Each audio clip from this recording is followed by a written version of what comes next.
saw that little smirk off of Stabs. He is feeling himself right now. A 2-1 lead over Sonic in round 1 of the finals. And again with the pressure, going to 1-3-2. Beautiful flawless block there from Sonic Fox to minimize the chip. Big jump in, but just in time to block is Stabs. Sonic Fox, you kind of see the animation from the block, like letting go of block and blocking right away. You know, he's trying to get Stabs to do something there. What I'm really seeing is, I could be wrong here, but I'm seeing a little bit of hesitation in that neutral out of Fox, mainly because Arctic Anarchy, Frost, can contest that neutral so well that really you have to kind of look out for 16 different options. Oh yeah, and there are a lot of long-range options. You have the full screen options here and just a regular projectile. Oh, that's a big punish here from Sonic Fox. Jumping in deep with that jump-in kick. Stabs had no choice but to respect those plus frames, and Sonic Fox was all over it with that back throw.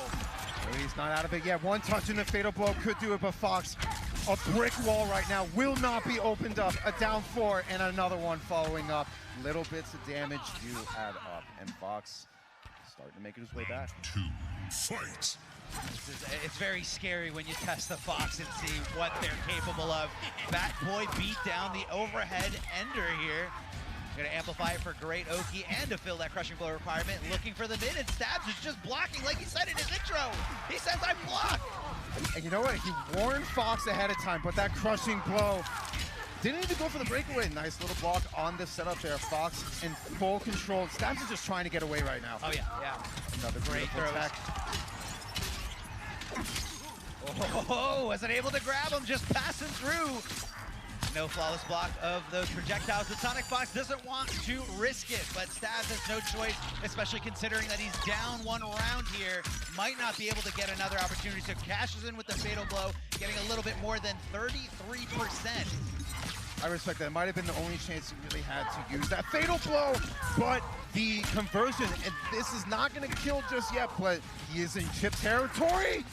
Wait a minute. Hold on a second. Breakaway has no defensive bar, but meets him there with the cane. The forward 2 just stopping any advancement of a comeback from Stabs. Now it's all tied up 2-2.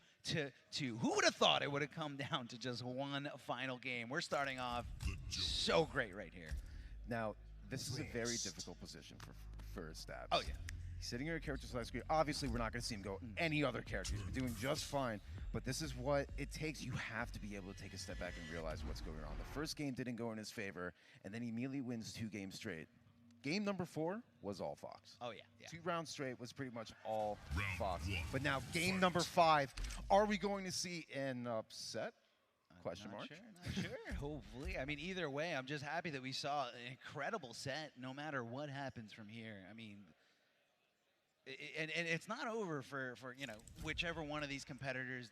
And it looks like we're getting a coaching round here. Not sure if it was requested or, you know, sometimes coaches like to present themselves to the ones being coached.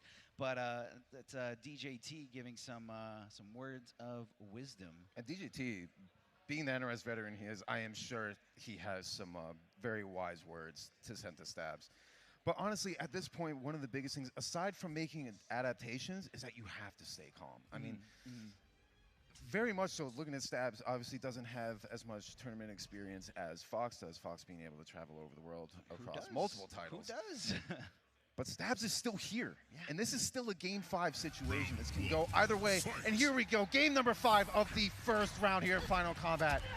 Can we see the upset, or will Fox be able to make that adaptation and prevail? Time will tell. Time will tell.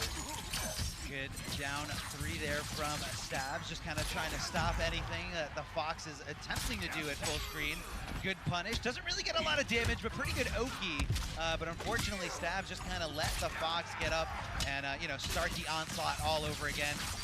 Amplifying offensively there to put on more projectiles on the screen. The down 2, maybe the Fox thought a throw was coming, but either way, when it's blocked, it's pretty safe. There goes that back one. Being able to do some damage, Fox is going to hold on to his defensive meter. Back to the corner. A nice little sweep under. It's those little bits of damage that will eventually add up. Nice tech by Stabs. And then once they start canceling those down 4s, that's when it gets a little scarier. That's when you just don't know what to think anymore. Good trade in Stabs' favor as he was able to block That Jack in the Box, oh, doesn't get the full hit. Big jump in, but no conversion after that. Didn't want to risk dropping a conversion and maybe eating a lot of damage into it. He has to break away here. Oh, this is going to be a huge conversion. This probably will not kill, but the clock is ticking and Stabs is in chip out territory. What is it going to be? And then Fox with the forward one. That is a mid, catching that backdash. Now Fox is on set point against Stabs. Fight. Big jump in, calling out the projectile from a mile away, read like a book, and Sonic Fox in complete control here. The forward throw close to the corner, not the greatest Oki as it does, the animation does push him back right into the overhead. That is unsafe, what a maniac. He's just going for it. Fox feels the momentum, and this is a crushing blow that will do a ton of damage in the corner. But a drop and another scout, and a bash to the head as Fox flawlesses and takes game number 5 with a mercy. With a mercy, able to block, and Sonic Fox just trying to send a message to every competitor in here that it doesn't matter if I'm down 2-1. I will come back and mercy you. Hold on a second, Stabs. Getting something going here. This is the start. This is the start of an epic comeback. I can feel it. Listen, I don't care who you are. You do not play with your food when you reach a stage such as the finals. Stabs is not ready to give up yet. $40,000 is a lot of food to be playing with. But, oh, let's go, Stabs! Cash it in, crushing blow! Breaking away, he's got no defensive meter at all. Gonna flawless block that, chip avoided. Okay, last breath. Oh, and the shot to the face. Dreams were crushed with a bullet as Stabs is sent into losers. Valiant effort and beautiful display by both players. That was unreal. Unreal. I mean, if I had to guess one of these competitors would actually mercy someone else, I would guess that the Fox would do that. But after such a grueling set, I mean, you know, obviously that round was a flawless victory before the mercy, but still, don't do it, man. Don't play with your food. That could have been a disaster. I mean, I would have loved to see a little bit of more fight, maybe even take us to that round number 3. I mean, I would have loved it. But you know what? You have to give your hats off to Stabs. That was an incredible performance. Being able to take Fox to a game 5 and after winning North Arena was able to just kind of sit back knowing that his spot was secured. Yeah. This is obviously not the last that we have seen of Stabs. He's now onto the loser's side. We see more of him soon. This was just, it took me back to yesterday where he showed me all of those different tricks. Where did it go? But yes, like Big D was saying, this is a double elimination tournament, so we will still be seeing plenty of Stabs in the losers bracket, or the lower bracket, however you guys want to call it. You know, this went down to the wire. I mean, this is the second game where, you know, Stabs, and that was incredible. So scary. Yes. That was so scary. So that's what happens when you flawless block the first hit of any, you know, string, until that string and or any special moves that you cancel into from that string are over. You are taking minimal chip, and that was just Stabs being aggressive exactly when he had to be to put the Fox in an uncomfortable spot, 1-to-1, and these guys just went. That shimmy was so beautiful. And you know what? And it's like looking back at all of these, Stabs played incredibly well up close, but right in that sweet spot range, that like sweep range where Frost really excels, Fox was making all the right reads for the most part, going for the quick little whiff punishes, and those 20% just started adding up. And eventually we saw Fox take this game number 4. But a little bit scary, forcing Fox off of that breaker. And honestly, it would have just been one more touch and Stabs would have been able to close it out. But again, with those whiff punishes, that's where Fox was able to really close out this set. No, and I mean, what do you say about that final round? I mean, it was just so dominant. It was just a statement. Fox knew that he felt it. He knew he was going to win that set, but at the same time, going for a mercy like that is the most beautiful display of disrespect I've seen in a while. I love it. I respect the hell out of it.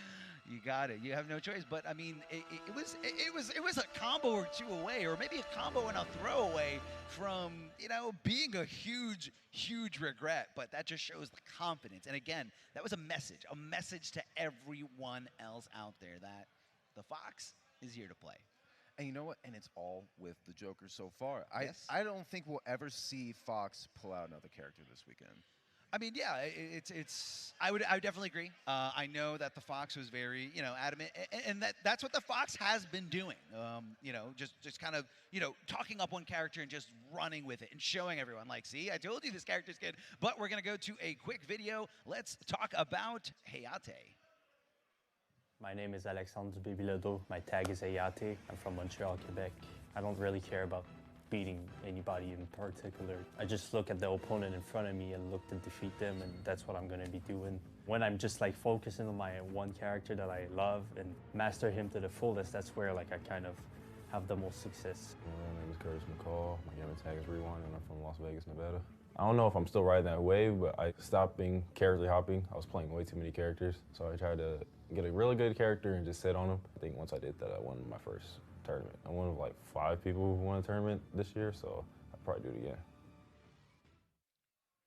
And yeah, big shout outs to Rewind too, winning Celtic Throwdown earlier this year, and that's the tournament. And to recall on what Rewind was saying there, very few players here have actually won a tournament. A lot of them have just been consistent, the top 8s, the top 3s, the top 4s, whatever have you, but very few of them have actually taken it all the way. And he's going to be going up against Hayate, who has also won a tournament with Vianality as well.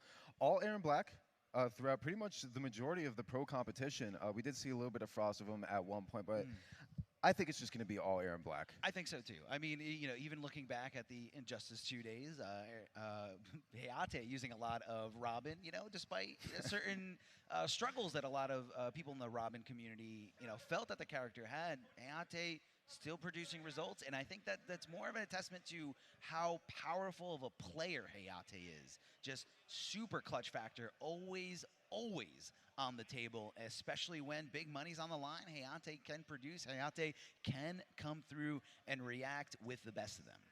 Agreed.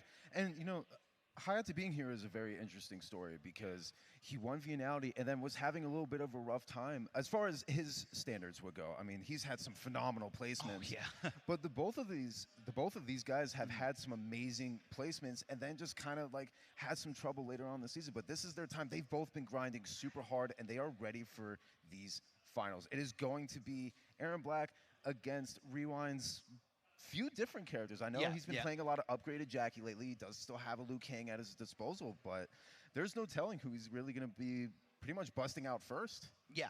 I mean, it could be, and I wouldn't even be surprised if it was like a secret pick or maybe a character that we've never seen Rewind using before. Rewind always playing different characters, always kind of, testing, pushing the limits, seeing what things work, seeing what things don't work. And just able to play with the best players. Like, I mean, that's what these guys are. They're all a lot of these top competitors are all friends. They get games together online, and obviously the netcode in this game is flawless. It's flawless netcode. So you get a great replication of an offline setting at the convenience in your home. Just hop online, text a few friends, and say, hey, do you want to run some sets? I mean, I'm sure these guys have run countless games together in the past as it is. So.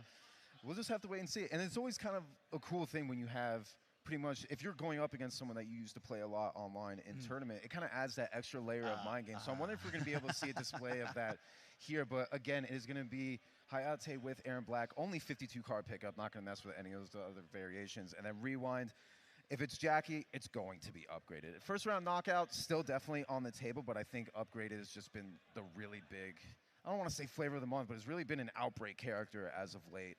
So I would expect to see that come out first. Upgraded is definitely an outbreak character. Being able to leap in from pretty much anywhere on the screen, it's a really great way to kind of get in on any opponent that's trying to establish, any kind of zoning game, any kind of like trap setups. Like Jackie's just always one leap away from just taking her fist and pounding you in the face. It really is the utility on top of the little bits of mix-ups. I mean, being able to just have that kind of mobility going up against Aaron Black might work really well, but Aaron Black as well, and Hayate especially with the fundamentals that he has. Oh, yes. It is going to be an interesting set as we go ahead and move forward. But now, looking into this, we now, again, obviously, like we said, Aaron Black Yeah, probably going yeah. up against Upgraded. If Upgraded doesn't work out, I expect to see a character change depending on how the game goes, but I expect this to go the absolute distance.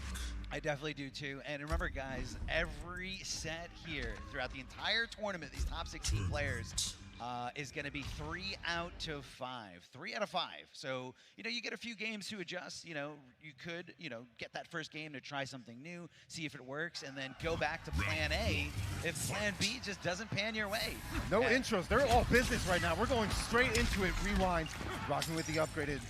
Trying to establish a little bit of dominance, and we're already seeing all that mobility that Jackie displays. But Hayate, being that Jackie Upgraded is one of the big Outbreak characters, you have to expect everyone to be ready for her as well, and we're already seeing that out of Hayate. But now Rewind forcing Hayate off of the breakaway, and the momentum already starting.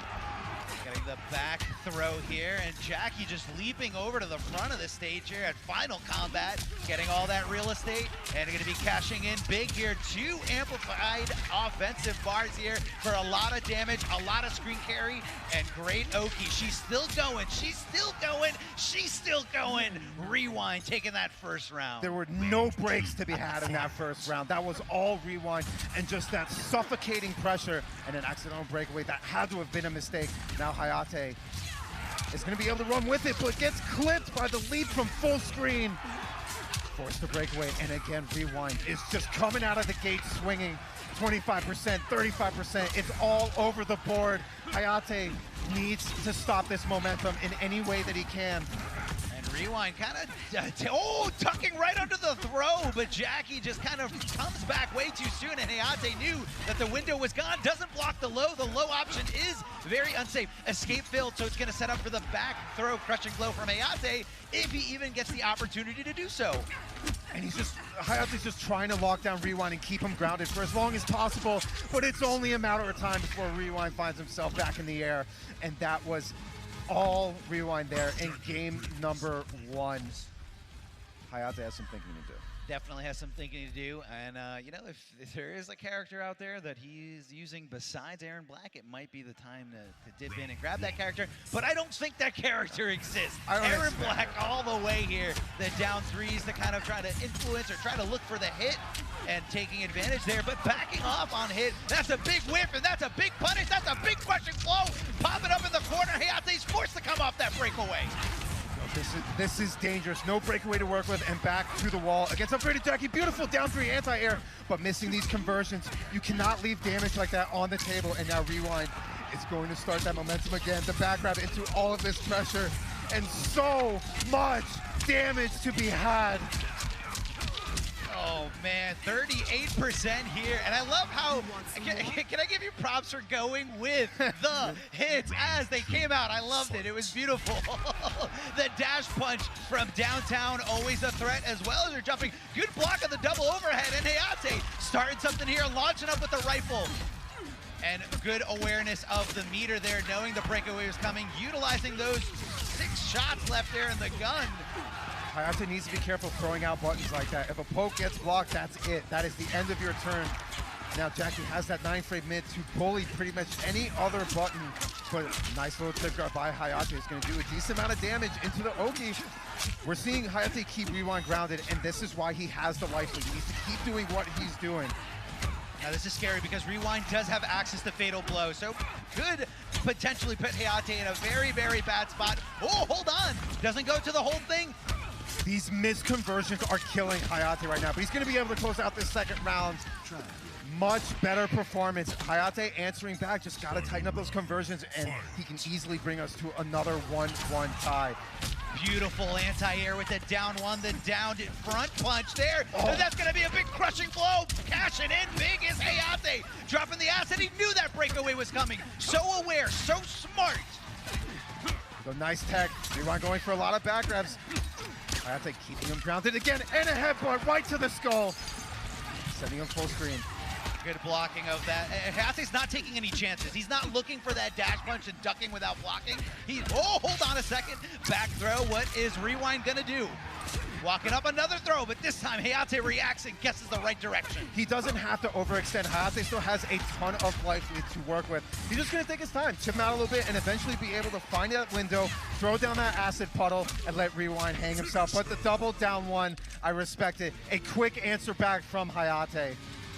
The 1-1. I feel like Hayate is committing heavily to the fact that, you know, I'm not going to be worried about the low. I know the low is the unsafe option that I can punish for a lot of damage, but it's not worth it. It's not worth letting her get away with, you know, the overheads, because that leads into a lot of damage and it's safe. So I think Rewind kind of needs to look at that and realize that, okay, Hayate is just going to let me go low almost every single time. Possibly just to mix things up there, just to shake up the mind that's going on there in Hayate. Nice little delay on the 1-1 there. Catching Hayate, pressing buttons, forcing him off of the breakaway. And that's really important, especially when you're going up against players of this caliber. You need to get rid of that defensive bar immediately. And that is the case for now both players. So next touch will end up hurting a lot into some Oki. Nice little pickup by Rewind. The conversions are just on point. Little low profile there on the down three of Hayate. You can tell he's starting to get into his groove. But that bash to the face. Max distance there, requirement for the crushing blow. And speaking of crushing blows, she's got she doesn't have breakaway available at all. So Hayate gets the full combo. And we're gonna be canceling into something else. Going for the overhead, great block by Rewind, and gets the throw right after the down one, the down poke. The frame advantage going to the side of Rewind, and he knew Hayate was gonna be sitting there blocking, trying not to get hit by what was coming next. And then just in case, did the forward grab, which is honestly like the least obvious thing that you could have possibly thought about at that moment. But Hayate using that breakaway, has to get himself out of the corner. Rewind giving him a chance to do so. And that's another example of throw mix there from Rewind. He went for the back throw to put himself in the corner, and Hayate is always teching the throw that he's expecting and not teching any throw that time. Forward throw, Rewind's got a lot of real estate, but he needs to get in the low, amplifying it for a little bit more damage. The low again, Hayate committed to not blocking the low at all.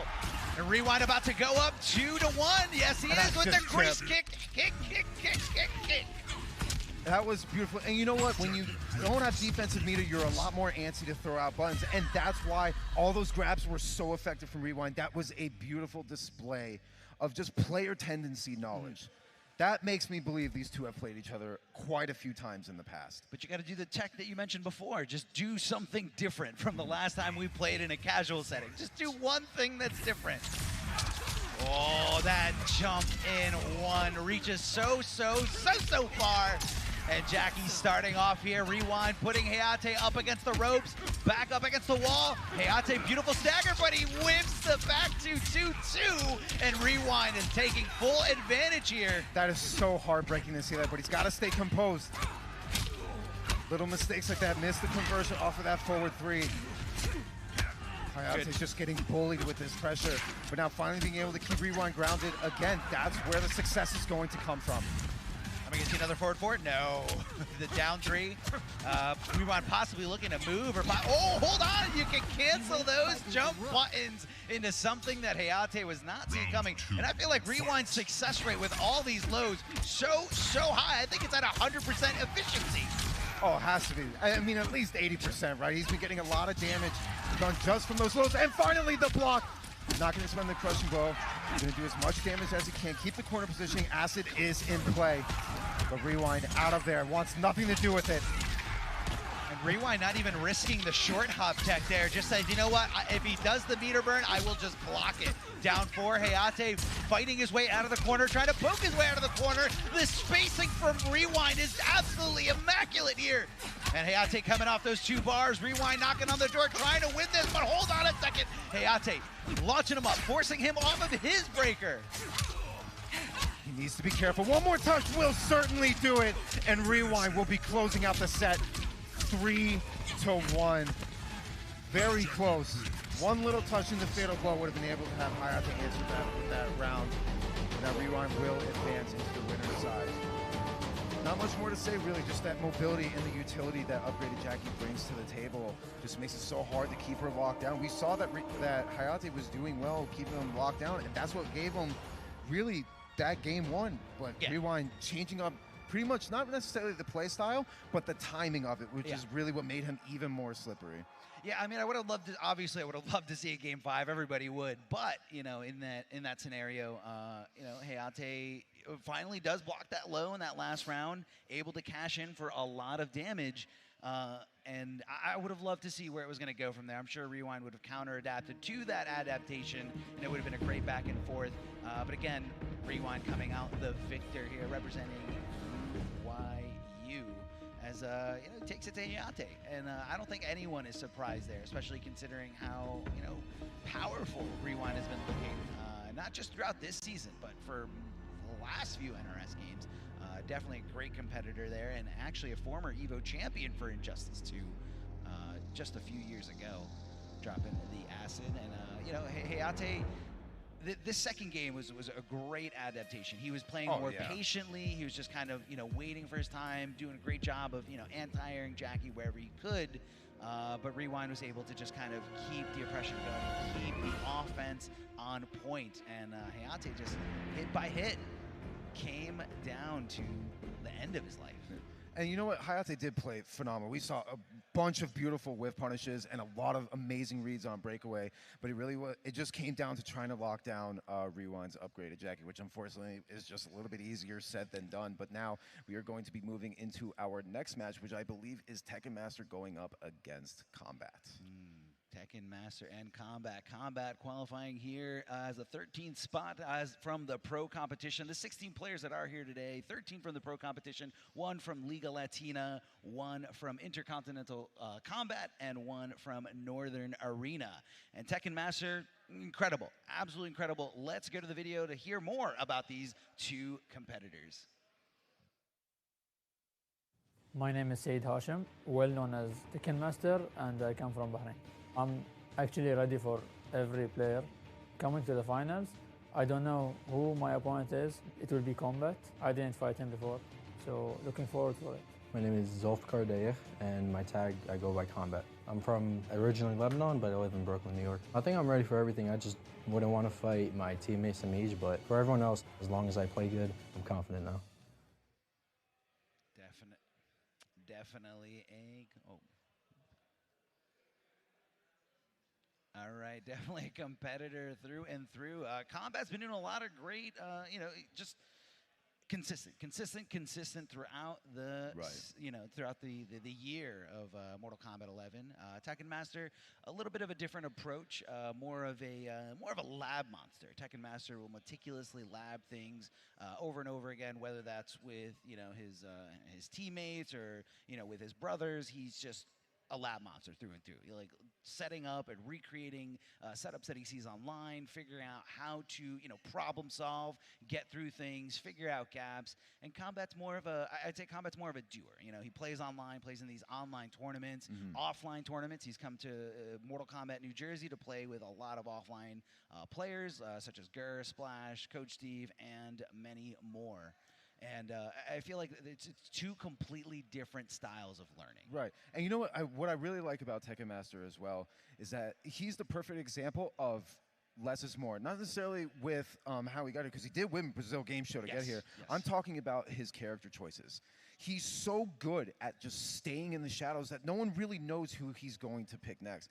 He's one of the few, he belongs to a very different category of players that really have no less than 4 characters at his disposal that are tournament ready, and he's willing to bring them out at any point. KOMBAT, in honestly, kind of a similar position. I would expect to see Johnny out of him.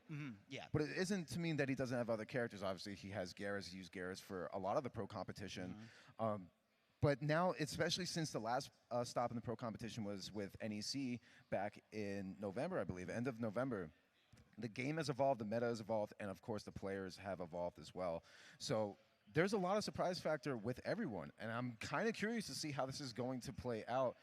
Both these players riding on, honestly, a little bit of a high. Tekken Master is one of the most solid NRS players that we have across multiple titles. Oh, yeah. I mean, multiple Evo medals across different titles, MKX, Injustice 2, I believe, as well, and then especially in MK11. Yeah, no, every time I see Tekken Master, I think of that Evo Grand Finals where he, took it to the Fox, to the very brink, and actually forced Sonic Fox to take the Fox hat off, just to kind of focus and make sure that the job was done. It was an incredible Grand Final set. For anyone who's not had the pleasure of seeing that set, definitely go back and watch it. KOMBAT, definitely a little bit more of a new player. Please tell me we're going to see Raiden. I think he's teasing us. He does have a Raiden. He does have a Raiden. He does. We saw it at the Combo Breaker auction tournament. That was the dollar store bargain bin Raiden that he got for just a few dollars because nobody wanted to play Raiden at that tournament. So he was just kind of teasing us before KOMBAT said to us that he was most likely going to be going outtake Johnny. Right. I just like to get excited because he was one of the only competitive players that really took Raiden to like a high placement, especially now with the way that the game changed and Raijin being a thing, which is honestly, in my opinion, I think it's an underrated variation. Come on, man. You know there's some dirt with that variation. Regardless. Okay.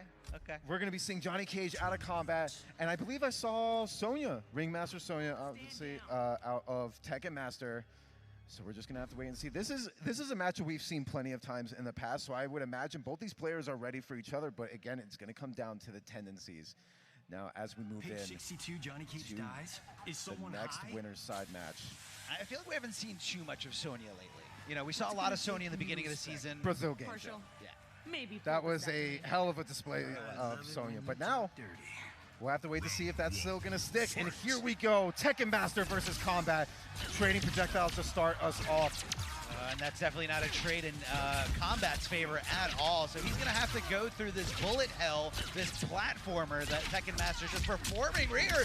Big punish, the advancing highs there from Johnny Cage, leading into some good damage. And Tekken Master finds himself a little bit closer to the corner, trying to fight out. Wow, what you're going to see out of Sonya is a lot of overheads, a lot of lows, and that's a big punish there.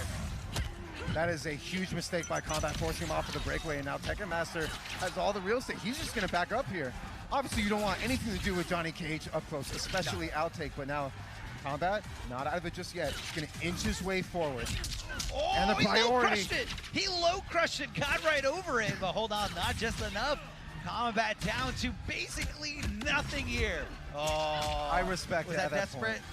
You know what? Some might say it's desperate. I'm going to say I think it's smart because everyone usually expects some sort of cancel, and then when you have that low of life, you're probably going to go for a jump over. I think it was right to just let it rip and go for it. Start off this new round nice and fresh. He just needs to be careful in this range right here because one whiff punish from either character is going to hurt. Oh, breaking away here. A good block of the low, but Tekken Master does not put himself in any dangerous spot, doesn't fully commit to it as he saw that it did not get the hit. Good reversal punish. Good reversal punish here from KOMBAT. Tekken Master's got to think twice about dropping those overhead drones for the rest of this set. I like it. KOMBAT is slowly trying to establish dominance, like right outside sweep range, to force Tekken Master to think twice about throwing out those rings. Because like I said, one whiff punish is crucial for either one of these players. Now, the way I see it here, I don't see, Johnny Cage cannot refer to just the zoning. Oh, hold on. Big punish there. Oh, and the fatal blow. Not going to be enough to seal the deal, but just going to be one throw, one combo, something away from taking this first game. And scary enough, one mix to go. But we might not even see. He's going to have to go back through the minefield. KOMBAT playing slow. Oh, text the grab. Text it for his life. He has to be careful. One little mistake will cost him, but he can very easily take this round. The minefield getting dangerous and getting clipped. He stood up a little too soon, thought the ring shot went past him, and unfortunately, that was the last hit he could possibly take, had no more life, and Tekken Master takes that first game. I wouldn't say convincingly, maybe that first round definitely heavily in Tekken Master's favor, but KOMBAT was, making the adjustments and seeing, okay, I can't just refer to the zoning game. I have to take risks. I have to go in. Good. That was wow. Was that a ballsy drone drop that close, or was that an input error? I don't know, but either way it works. The Tekken Master can take a nice little deep breath of fresh air as he, again, just has all of this space to work with. And this is the right pick for Tekken Master because it really keeps Outtake Johnny at bay. KOMBAT is not winning these trades.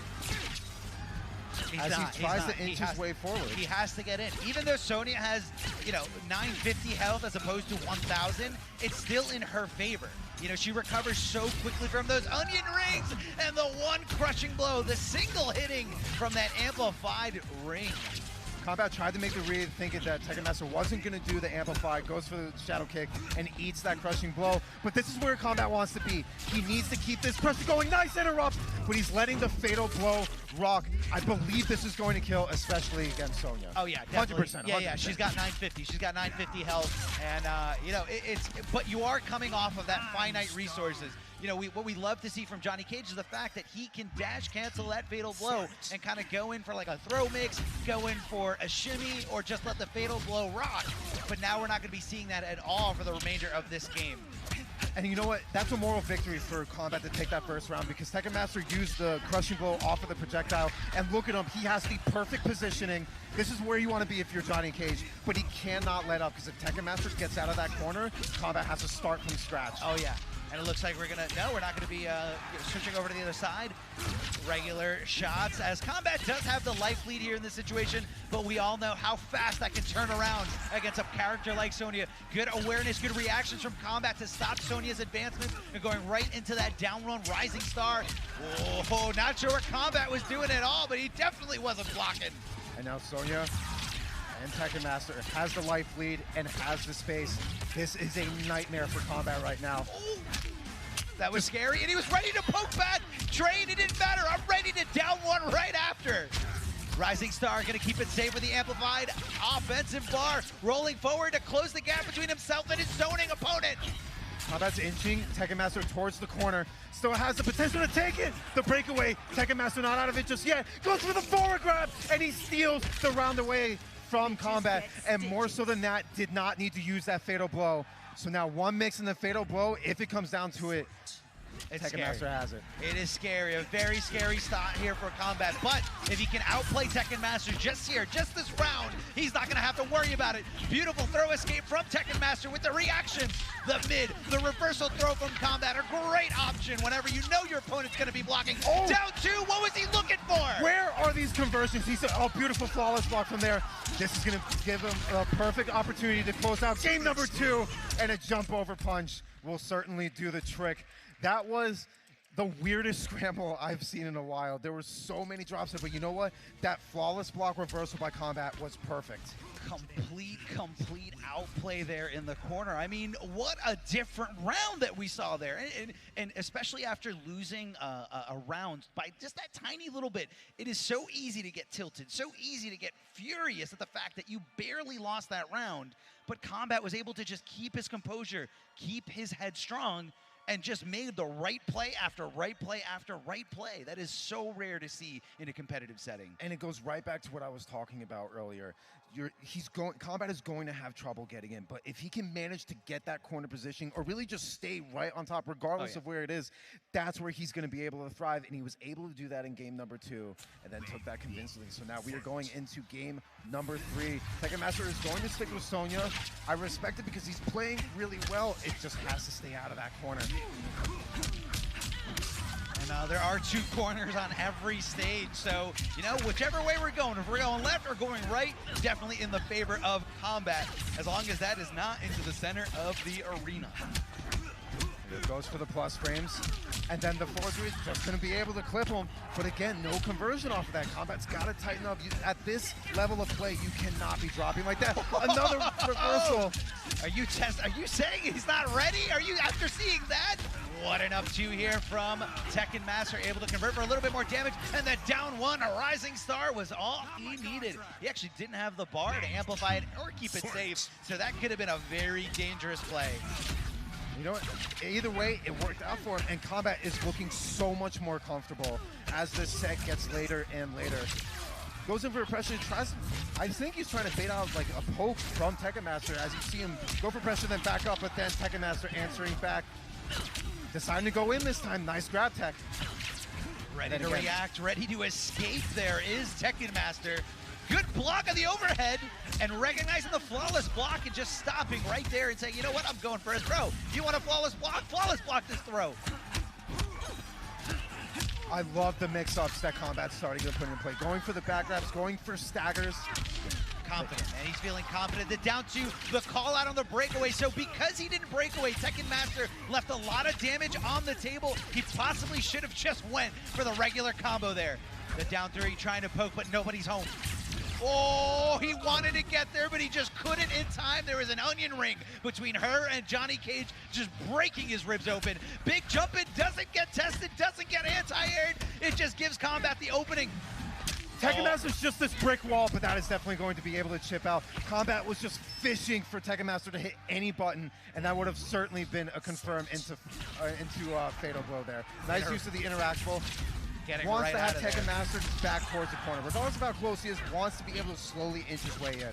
I want to say that's why he was so willing to jump into the corner, because he knows this corner has a great interactable to escape. Failed escape as Kombat mixing it up, going with the back throw instead of the more telling forward throw. Great down two, but hold on a second. This is all Kombat. Tekken Master has no defensive meter, so Kombat can just get his hands on her. He's going to be able to chip her out one more time. The down one to finish the deal, and Kombat one game away. That micro step back by Kombat was beautiful. He baited out that forward four perfectly. Goes for the down one. He knows he didn't have to overextend. Tekken Master had no breakaway, no defensive meter to work with, and Kombat had a massive life lead. Those are the kind of decisions where you realize, even though you're Johnny Cage and you're a pressure character, it's okay to take a few steps back, even if you're going up against a zoning playstyle like what we've been seeing. So now Tekken Master sitting back, calling over his coach. It is time to think. Like we said, Tekken Master has a lot of different characters at his disposal. So it's a matter of who he's really going to feel like he wants to bring out. Kombat is sitting in a 2-1 lead. Yes. And, after Tekken Master won the first game. So Tekken Master went from feeling really good to losing 2 games in a row, and that is just not a position where you want to be in. Both players are now talking to their coaches. And let's talk Splash with Kombat, and then Shark Teeth with Tekken Master. Yeah, let's talk about their coaches. I mean, these are two sets of friends that have been through almost everything when it comes to Mortal Kombat 11. You know, this whole weekend, I did not see Tekken Master playing anyone except for Shark Teeth. Just grinding out different matchups, different scenarios over and over again. And Splash being another Brooklyn native to Kombat up there, you know, sharing words of wisdom, maybe seeing something that Kombat is not paying attention to, maybe certain tendencies. But this is very scary stuff, very dark waters that we're going into, because we don't know what the other player, what the other competitor just found out from their coach. So this is going to be possibly a very different outcome here. It's always good to get insight from a fresh set of eyes. Yeah. Especially, I mean, being former competitors, we know sometimes it's good to take a step back and maybe there's something that you're missing that the other person is not. So hopefully we'll have to see if the wise words from both coaches will be playing off as we see a switch to upgraded Jackie from Tekken Master. I cannot say I'm surprised. That was the most beautiful anti-air I've seen all day so far. Is that going to set the tone for this counter pick? Is that going to set the tone for what Tekken Master was reaching for? Who knows? Kombat can react to the best of them. And again, this is what we were talking about earlier. Upgraded Jackie is one of those big characters as of late, but people know how to deal with that. They've done their homework, especially coming in the final combat. A missed conversion by Kombat. That could have easily taken the round, but cracking the teeth, closing out round number 1. Can we talk about how fast you have to hit that down two when Jackie whips throw? It's not the same static animation on everybody else. Jackie pulls herself back so quickly, and Kombat was able to react just like nothing. Seeing a lot of misconversions. The tensions are super high right now, but Kombat looks so comfortable. And you know he's been playing this matchup a ton. This was one of the matchups that you just had to be ready for, interrupting every gap that he possibly can and establishing just this corner dominance. Tekken Master off of the breakaway. This is all Kombat right now. Oh, and respecting that, and Jackie, that mid, that does start a lot of damage. Kombat ready to block, ready to react, but hold on. Looking for an anti-air, but not finding it. That is going to be all she wrote. Kombat taking it 3-1 over Tekken Master. A few amazing reads, and you know what, a couple of risks too. Going for those down twos was very scary, but you know what, it paid off every single time, and that was a beautiful performance by Kombat and a beautiful display of adaptation. Now Tekken Master did play really well. That switch to upgraded Jackie honestly was a statement for Kombat to say, I'm ready for this character. Do not pick that character against me. Back two, right out of there. Even though that move is done with a kick, it is a back two, just sniping her out. Like, no, this is a no-fly zone. Don't jump. Don't do that. Bad Jackie. It was just locked him down completely, which is very different from what we saw with Rewind's Jackie earlier, that just had this freedom to just kind of like fly all over the screen. Just the perfect mixture of reads and risks from Kombat was what was really able to help close out that last game. And this is where things started to look a little bit different. Oh, yeah. That adaptation by Kombat, being able to use that flow, and just really just knowing that the corner position is more important than anything else. You got to inch your way in, so be it. There is an end to the stage at some point. Just take your time. Patience is definitely key, and that micro dash was, oh, I loved it. Yeah, real estate is very, very important. And there it is, the snipe out of the sky. Let me see it one more time. Is that possible? Eat the sneaker as blood just pours all over the stage, and Kombat sending and that could have been a very different thing. Let's say Kombat mistimed that. It could have been, you know, Tekken Master feeling a little bit more confident in that pick. But, you know, when you start something like that, especially when you go for, you know, a big brain play, like picking a completely different character, those first few seconds are very, very important, just like first impressions. Oh, of course, and that was a phenomenal set, and we are going to go ahead and get into our next set, which is going to be a Foxy Grandpa into Samij, but actually... We're going to a break. No, we're Okay, not so going we to are. break. We're getting something. We're getting this match started. Foxy Grandpa, Foxy Grandpa. Like I said before, Foxy Grandpa... Basically, when it comes to Mortal Kombat in today's era, Foxy Grandpa, one of the best. So consistent, and you can never, never count him out. He's going to be going up against Samij. I believe we have some videos, so let's go ahead and take a look. Foxy Grandpa versus Samij. Or are we? Oh, we should Are be. we actually? Oh, we should I be. think we're setting this up. Okay, so again, it's Foxy Grandpa versus Samij, and we do have some interviews. I'm not sure if we are going. So this time, let's actually go to a video. My name's Denham Jones, also known as a Foxy Grandpa. I'm from the UK. I'm just here to ruin someone's day. Any victim will do. In the past, I'd feel like I was representing Europe and UK, but now there's plenty of international players, plenty from the UK really, that can also carry the weight of the continent, the country, you know. My name is Andrew Fontanez. I go by Samij, and I'm from Tampa, Florida. I'm fighting against Foxy Grandpa, and I'm kind of stressed about it, but Kombat and Sonic and all the other people that have helped me has made me improve as a player. And I've been trying to practice and lab it to try to see if I could figure out how to counter it. So a little cautious there. I saw Samij. Not usually the confidence that I'm used to seeing, but it's the same thing if you look at the results of Samij in this game versus you know, during Injustice 2. Right. Very, very dominant performance. He just qualified there in the pro competition right after NEC, and I'm kind of seeing like a little division. I mean, I love to see region pride. He was talking about, you know, Sonic Fox and Kombat helping, you know, against Foxy Grandpa. We know Foxy Grandpa, you know, just a few weeks ago was training with the best in the European scene. So let's see what happens when these two players clash. And that's what's so juicy about these round one matches, because these players know, they've known for a while that the first person I am 100% going to be playing is Foxy Grandpa, and the first person I'm playing is Samij. So they've been testing each other. They've been, you know, looking at match footage, studying, understanding what characters these players are maining. Right. And it's just, you know, a lot of preparation. A lot of preparation goes into these round one matches. And especially talking about characters, you look at Foxy Grandpa, who has two staples in his arsenal. That is Kung Lao, and that is Shang Tsung. There's no telling who he's going to bust out first. I believe he's always going to start off with Shang. That's how he got his Evo medal. It's really, like, the moment Shang came out, he was the Shang player. He put that character on the map and showed that this character is phenomenal in the right hands. But now you're looking at Samij, who has been playing pretty much Cassie for the entire pro competition, through the changes, through whatever else that happens with the game. He's been mainly sticking with Cassie, and he's kind of like perfected his play style with Cassie to the point where the only real way to be ready for a Cassie like that is to play Samij.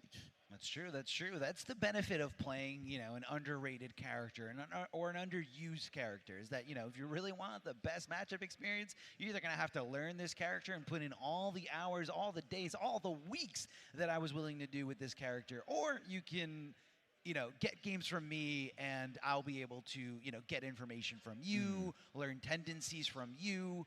But I can't really think of another Cassie player as solid as Samij. You know what? They're few and far between to Yeah. begin with, but then you reach like this peak pinnacle gameplay. It really just has been Samij, but the same can be said about Foxy. Honestly, and especially talking about Foxy's Lao for a second, he goes with the Z-hat variation over Lotus Fist. And his little pose. He loves his pose. Loves it. And you know what? He's so effective with it, but we are definitely going to be seeing Shang first. Warlock Shang nonetheless. Going up against Samij. Now, Shang is one of those characters that, even though, in my opinion, an incredibly solid character, you don't really see that much as of late. So it's going to be up to Samij. Hopefully he did his homework, because he has his work cut out for him. I feel like a lot of people got off the Shang train once he got, a little nerfed, a little normalized. But Foxy Grandpa sticking with the character. You have the soul of a champion. Clear eyes, hard fists, can't lose. Love it. I love the interest. So here we go. Foxy Grandpa versus Samij. And we are going to see a very similar playstyle to what we saw with Tekken Master Sony, where Foxy likes to take a step back. He has no problem letting that clock run out. But Samij obviously does not want that to happen. Nice little forward grab there.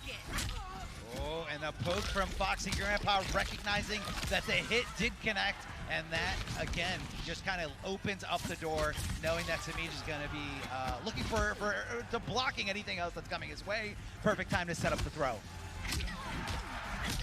Foxy is so good at mixing up between strike and throw, which is like honestly a big part of this game in general, but he has just perfected that to a T. So that mixture between that and then having this defensive playstyle is going to eventually kill Samij. But he needs to keep his composure. That shoulder tackle is going to be a big part of this matchup. As you can see, Foxy Grandpa going for those up skulls, those ground sparks there, and Samij able to punish because he was just close enough, but not that time. Getting the failed escape here. Foxy Grandpa looking great, starting off strong here in round number 1. No, nothing insane, no gimmicks, just pure solid fundamentals on Foxy's side. And the same can be said about Samij. Samij is a defensive powerhouse. You hate to see it. You hate to see it. To you hate to see it. You hate to see it. You know what? You hate to see it. We've done this so many times. They deserve it. To the point where you have to disconnect the controllers, trying to figure out what the ruling will end up being. But this is So this is what would happen, again, for some of you who are not familiar with the way that the PS4s work, which none of our top 16 competitors should definitely not be unfamiliar with it. You have to desync other controllers when you sit down and play. What happened was a third party. Now, it wasn't Foxy and it wasn't Samij. It was a previous player, not sure who it was, but either way, a third party pressing their home button and connecting back to the PS4. We have to make it mandatory to desync those controllers. So honestly, it really does come down to the players who sit down. And this is definitely a lesson that you need to learn even when you go to your first local tournament. Even if it's just a 5-man round robin, you have to realize, hey, I'm sitting down on a PlayStation that's connected to 5 or 6 other controllers. I need to desync those other controllers so they do not interrupt our match. So not sure what the ruling's going to be going with. Hopefully the production will be able to let us know as soon as we do find out. But you guys have to desync those controllers. And it is such a heartbreak to see stuff like this, because among anything else, like, even if they have to restart the match, I mean, that is the momentum killer. Like it's really a tough decision and really tough to come back from. But obviously, both these players are very seasoned. They're going to be able to. Well, honestly, they don't have a choice. They're just going to have to do their best, keep their composure, and just move on from there. But this is the lesson that we see throughout many different events. It's just one of those things. You just got to be able to desync the controllers to prevent things like this from happening. But honestly, I liked the play style from both of them going back into the match. You know, Samij is playing very patient. Okay, so we did receive a ruling that we are going to go back to the second round of game number 1. So Foxy is going to have the 1-round lead as before, and we're going to keep it as similar as possible, resources and all, to keep it pretty much identical to the previous. But I would not expect this to happen again. No. Everyone is definitely going to be on their toes. And again, it's a PlayStation 4 thing. It is not, anything about the game specific. It's just whenever you jump and play on someone's PlayStation 4, you gotta desync the other controllers. It doesn't matter what game you're playing. And we are back, and a punish to start things off in round number 2. Samij is in there completely. Foxy back to the wall already. Oh, the throw, getting back 20%, I'm sorry, 20, just 20 damage, a little bit, basically 2% here. Forward throws into forward throws. Foxy Grandpa trying to minimize this life lead here from Samij. And now they're pretty much neck and neck. Samij is actually at a little bit of a slight life deficit by 10%, trying to find his way in. Oh, looking for the crushing blow. Big jump in, able to convert thanks to the new option select. The overhead gets blocked perfectly by Foxy Grandpa, able to react to the animation. Good execution from Samij, going in for some kind of Oki. I don't know what I saw there from Foxy Grandpa. Some kind of hop just led to his demise, and Samij ties up this first game, 1 round apiece. Now Foxy obviously doing really well with the striker grab game. Between foregrabs, back grabs, going for the 1-1, try to just shimmy Samij any way he can. But Samij's reactions are so on point right now, and this is where he wants to be, up close and personal. Foxy opening him up with the 4-2, forcing Samij off of the defensive meter. This is where Foxy can get a little bit more risky. But honestly, he has no problem stepping back. We've seen him do this time and time again. Gets a little bit clipped, no conversion from Samij. Foxy gonna stay a stonewall and wait for his turn. I'm very surprised at that low profile, that mid there from Samij. Oh, and no, definitely going in the favor of Foxy. That jump in kick, so good from Chang Sung. Good block of the overhead amplified portion of it, getting the back throw. Foxy Grandpa's got all the real estate to work with, but Samij does have fatal blow, so he's got to watch out for that. That is 2 hits from Samij, and he can turn this around, but the jump after the back 3 down 4. Foxy answering strong. Game number 1. Too close for comfort. You know, he definitely, that was not a decisive victory, but that was a beautiful display of defense from both players, and Foxy managing to edge out that first game. Samij is one of those players, he's always going to take a step back. He's very analytical when it comes to tournament sets. But he knows what he did wrong. He knows he just needs to be a little bit more cautious up close, because Foxy has perfected the craft, not just from far away, but up close with Shang as well. Yeah, it doesn't matter what character Foxy's playing. You can definitely see that when he is playing Kung Lao, that the strike throw game is impeccable, on point here. And there we go, we were just talking about it. Forward throw, trying to go for the throw mix, but it doesn't look like Samij went for anything at all. Breaking away to avoid as much damage as possible. And Samij just kind of needs to slow things down. He needs to wait to get his bar back. Jumping in, big combo here from Samij, and confirming with that stand 1. And Foxy looking to jump right after that restand. Very interesting decision there. Samij trying to open him up with the forward 4, and a nice down 2, being able to crack the teeth of Samij. As Foxy now has full screen advantage yet again. Samij, a little bit of a life deficit. Oh, and just finding his way, Foxy bullying back, getting the lows here. And just that 1-1-2, he's getting so much mileage out of it. And now he still has that positioning that he wants. He has his full screen presence far away from Samij. Oh, a trade. It looks like it wasn't Samij's favor. Trying to go back and just trying to dip in again. Getting that offense, getting those hits to connect. Good block of the upskulls, good patience, and he throws, he techs the throw. Samij's patience has been on point. A beautiful whiff punish. He thought he was closer to the corner than he was. He wasn't quite there. It's one stage. You know exactly where the corner is here on this stage. And it is full screen we go. Foxy opting to try to move his way away from the corner. Samij not letting that happen. Gets the Yoki, opens him up with the 4-4, no meter to continue that combo. Oh, I thought a shoulder charge was coming. I thought a shoulder charge was coming. Samij, this is his momentum. He needs to be throwing out and contesting more buttons in the neutral. And this is exactly what's going to do it. But a fatal blow to the established dominance. Grandpa is going to go up 2-0. That was an extremely risky read on Foxy's part. My jaw's on the floor right now. I cannot believe he went for it, but you gotta, again, look at the situation. He had a round to play with, so if it didn't work, yeah, fatal blow is very unsafe on block, and a player like Samij is definitely gonna be punishing it, but he was okay. He was willing to bet it all on that, and he came out the victor. You know Great what? choice by Foxy Grandpa. I respect it. It was the right read, and it ended up paying off. But Smeej is going to try and stay composed here. Foxy sending him full screen immediately. The perfect start for him. But Smeej, again, usually, just got clipped by the Sparks, but he's usually a brick wall when it comes to defense. There it is, nice scout, being able to get that shoulder charge, and he is in. This is where he wanted to be, but Foxy says no, and back to full screen you go. A down 2 crushing blow for just so much damage. Are we going to see our first 3-0 here?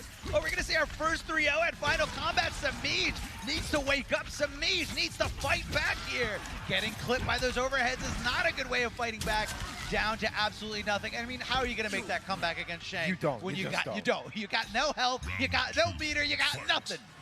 And now Foxy sitting very comfortably, gets the crushing blow, 29%. He's going in. He wants to end this set right now. A flawless block reversal. And then getting caught by the Hell Sparks. Foxy is completely in a groove right now. Smeej needs to make something happen now. His winner's side life depends on these next critical moments. Oh, He's trying to open him up. Oh, hold on a second. 24% aim, too shabby there. And going for the reversal punish. Smeej on the verge of making this comeback. It's do or die. You got to do it now. What's going to be the call? Cashing in on the fatal blow. Got to be doing as much damage as possible. And Foxy Grandpa's just going to be one strike or one throw away. That last shot just so much damage. Full defensive meter. What is it going to be? Immediate back two. A back grab going to do full damage and send Smeej full screen. The life lead is barely in Foxy's favor. Smeej inching his way in, but the forward grab will certainly close it out.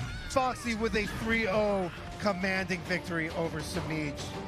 Ending it in such fashion with the brutality, just sucking the soul right out of Cassie Cage. Foxy Grandpa taking that set convincingly. Our first 3-0 of the day. But again, for all you Smeej fans, that is not the end of Smeej's tournament run. He is going to be in the lower bracket. In order to be eliminated from this tournament, you have to lose 2 complete sets. And Foxy Grandpa looking absolutely dominant right now. You know, that was a 3-0, but it felt like a game 5 to me. That was incredible. Smeej played so patiently, but you know what? Just the reads by Foxy to really be able to just put out all that damage, whether it's full screen, up close, didn't matter. It was just flawless gameplay from Foxy, and we will be seeing him later. Shang lives on. He does. And again, it just that is a statement in itself. Like, that game 2 could have gone either way. I mean, you know, it came down to the wire. It came down to that Hail Mary, that last-ditch effort to go for the fatal blow. And it was perfect, perfectly executed by Foxy Grandpa.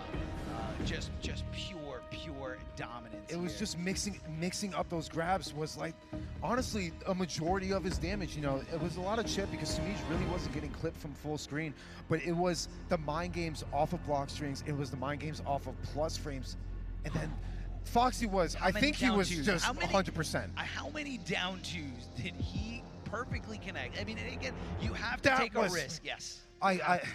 You and me both had the same reaction to it. Just our mouths were just wide open. On the floor. My jaw and again, dropped. it was just, these reads up close were perfect. And you know what, with Foxy's playstyle being so defensive, for him to make the right reads up close and personal, you have to have that in order to be successful like that. And that's why Foxy's one of the best defensive players in the world when it comes to this game. Definitely the best defensive player. And again, like you said before, the strike throw game from Foxy Grandpa, I feel like it's just unmatched by anybody else. He just has the perfect understanding. And that's what fighting games are, is the perfect understanding of what are they going to do next, or what do they think that I'm going to do next? And you just kind of counter to that. Nobody does it better than Foxy Grandpa. That was a statement, man. 3-0. And then in Smeej being able to use Cassie like that, going for the Yes Queen variation, I thought we were going to see a lot more fight with that shoulder. That was the perfect display and the perfect tool to really be able to shut down that zoning, but Foxy just played it perfectly. Just that groove was so hard to stop. But I believe that's going to do it for us. For now, we're going to be taking a quick break, but don't go anywhere. We have plenty of matches and plenty of hype to be coming at you. Don't go anywhere.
to win.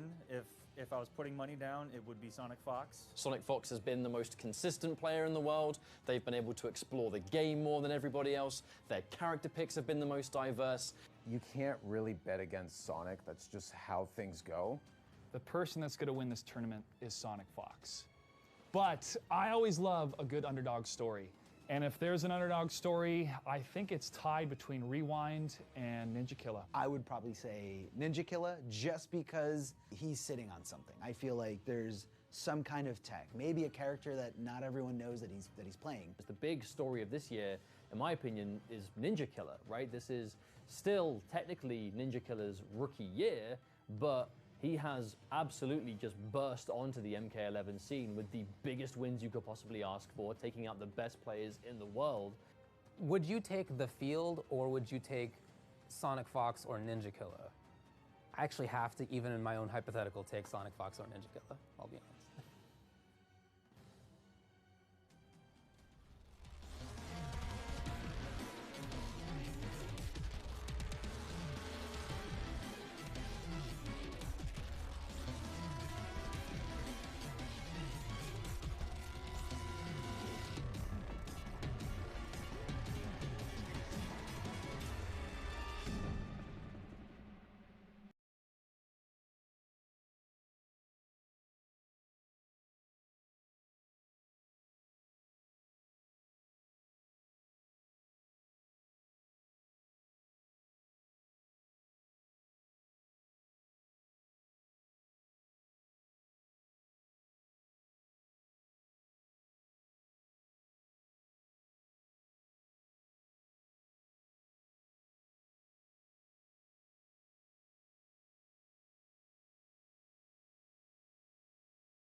More tournament action to go, and I know you're all waiting for that Spawn gameplay for later, but first check out this beautiful McFarlane figurine. Spawn is available to buy early today on Walmart.com and in 400 Walmart stores. You can check out the full list of stores on McFarlane.com. But if you can't get your hands on Spawn, don't fret. You can find him at Amazon, GameStop, and Walmart starting March 13th. Ladies and gentlemen, the action continues, and our commentators are standing by. Mitsu Owens and Ultra David. Gentlemen. Ladies and gentlemen, boys and girls, welcome to Final Combat 2020 here in Chicago. First of all, can we get some noise, please, if you will? It's going to be a long day full of Mortal Kombat action, and by the end of the day, we will crown a worthy champion, Earthrealm's champion for that matter. I'm Mitsu Owens, joined once again by Ultra David. How's it going, man? It's going great. I just realized the shirt that you're wearing right before going on air. I wish I'd realized that a little bit before. Now I'm a little flustered. I'll try to make a comeback. We've already seen 4 excellent matches, interesting character stuff, some cool results. We're going to be continuing with that now.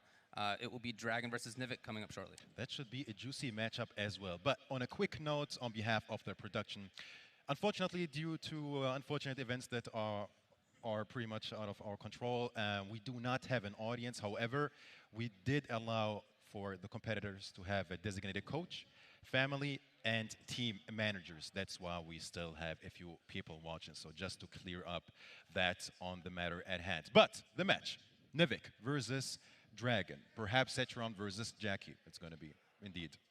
I think almost certainly that's true. Very much looking forward to this match. Let's hear what they have to say.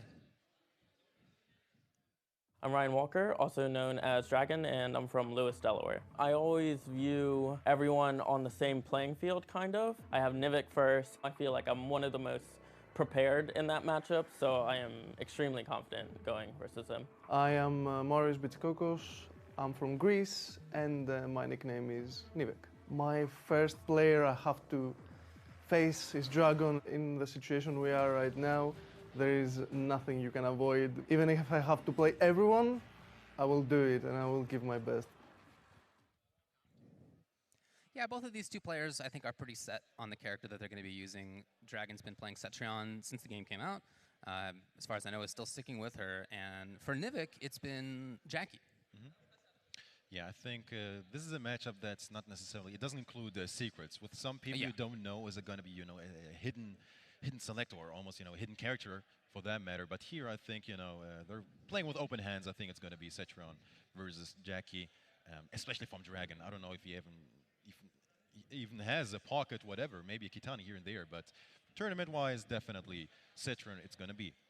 Well, I just don't think that there's much need to. She's a strong character, of course. And then if you look at Dragon's results throughout the year, the worst position that he got in a major was 7th place. Yes, and that was by the end of the year. Other than that, 2nd place here, maybe a 3rd, a 5th, but yeah, 2nd at EVO, 2nd at CEO. He did not miss a top 8 during the entire season. 2nd at ECT. So this has definitely been one of the most dominant players of the year. That's why he comes into this number 2 in points overall. 2nd seed, man. However, on the other side, Nivik. This is the one thing that's about those players that did not qualify through points. They might be slept on. He had to go through so many players during the IKK, so many players he had to defeat. Video Games Yo, Foxy Grandpa, Do not sleep on the people that did not qualify through points. I definitely think that's right. As you said, he qualified by winning the Intercontinental Combat, and there are lots of strong players who were there. And, frankly, a lot of us were not looking at Nivik to be the one who made it through. Oh, definitely. And when he did, it was just extremely solid play. It was very good. He's, of course, been a long-time player. Before that, I hadn't really seen him play Jackie. And when I first saw it, I didn't think that was what I expected him to use, the kind of character I expected him to use. But it really fits what he wants to do. Yeah, he makes it work. Ever since she got adjusted for that matter, yeah, definitely. Before that, he was rocking that Cabal. Did take the Polish Game Challenge with that. But, yeah, ever since he switched to Jackie, became so much more of a threat. And I think we are very close to getting this match going. 5th match of the day. Of course, all still winner sides. Best of 5 all the way. And, I heard from Dragon on a stream that the Ryans did earlier this week. They had him on there to just talk about, how he's preparing, what he's feeling about going into this. And he was talking about how many hours a day he's playing and how he's just constantly trying to train up. And he specifically said he knows that his path is going to include Jackie's, and that he's really been working on the upgraded matchup. I think, yeah, these people should definitely be ready for people like, characters like Johnny, Jackie, Cetrion, top tiers, Yeah, I mean, they've been there. They've been among the best. Right. You've definitely played against them before, for sure. The stare down, upgraded. Yeah, the characters looking at each other. Yeah. Look at Jackie, almost angry. I mean, come on, yeah. Who can blame her? Oh, it's looking good. They're trying to kill each other out there. Come on. Fist bump to make it official. We are going to the tournament stage. What are they talking about? Intro, I don't know. probably. Intro? All right. Yes. I'll be quiet, Jack. Okay, yeah, let it Don't go. worry about it. Let it go. Here we go.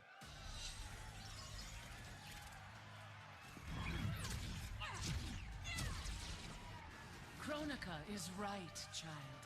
She's nuts, and we're stopping her. Raiden has warped your mind. Round 1. All right, here we go. Nivik on the left and Dragon on the right. And a lot of this is going to be about how to contain Jackie. No. just like that, Nivik's in immediately. I don't know if you want to contain Nivik or Drag, because I think Jackie is the caged animal here. Well, she's not in a cage right. Oh, no! Big whip. Here we go. Oh, that could have been so much. The geyser. Just right back in there. This is upgraded Jackie. She gets the Nivik. ball rolling.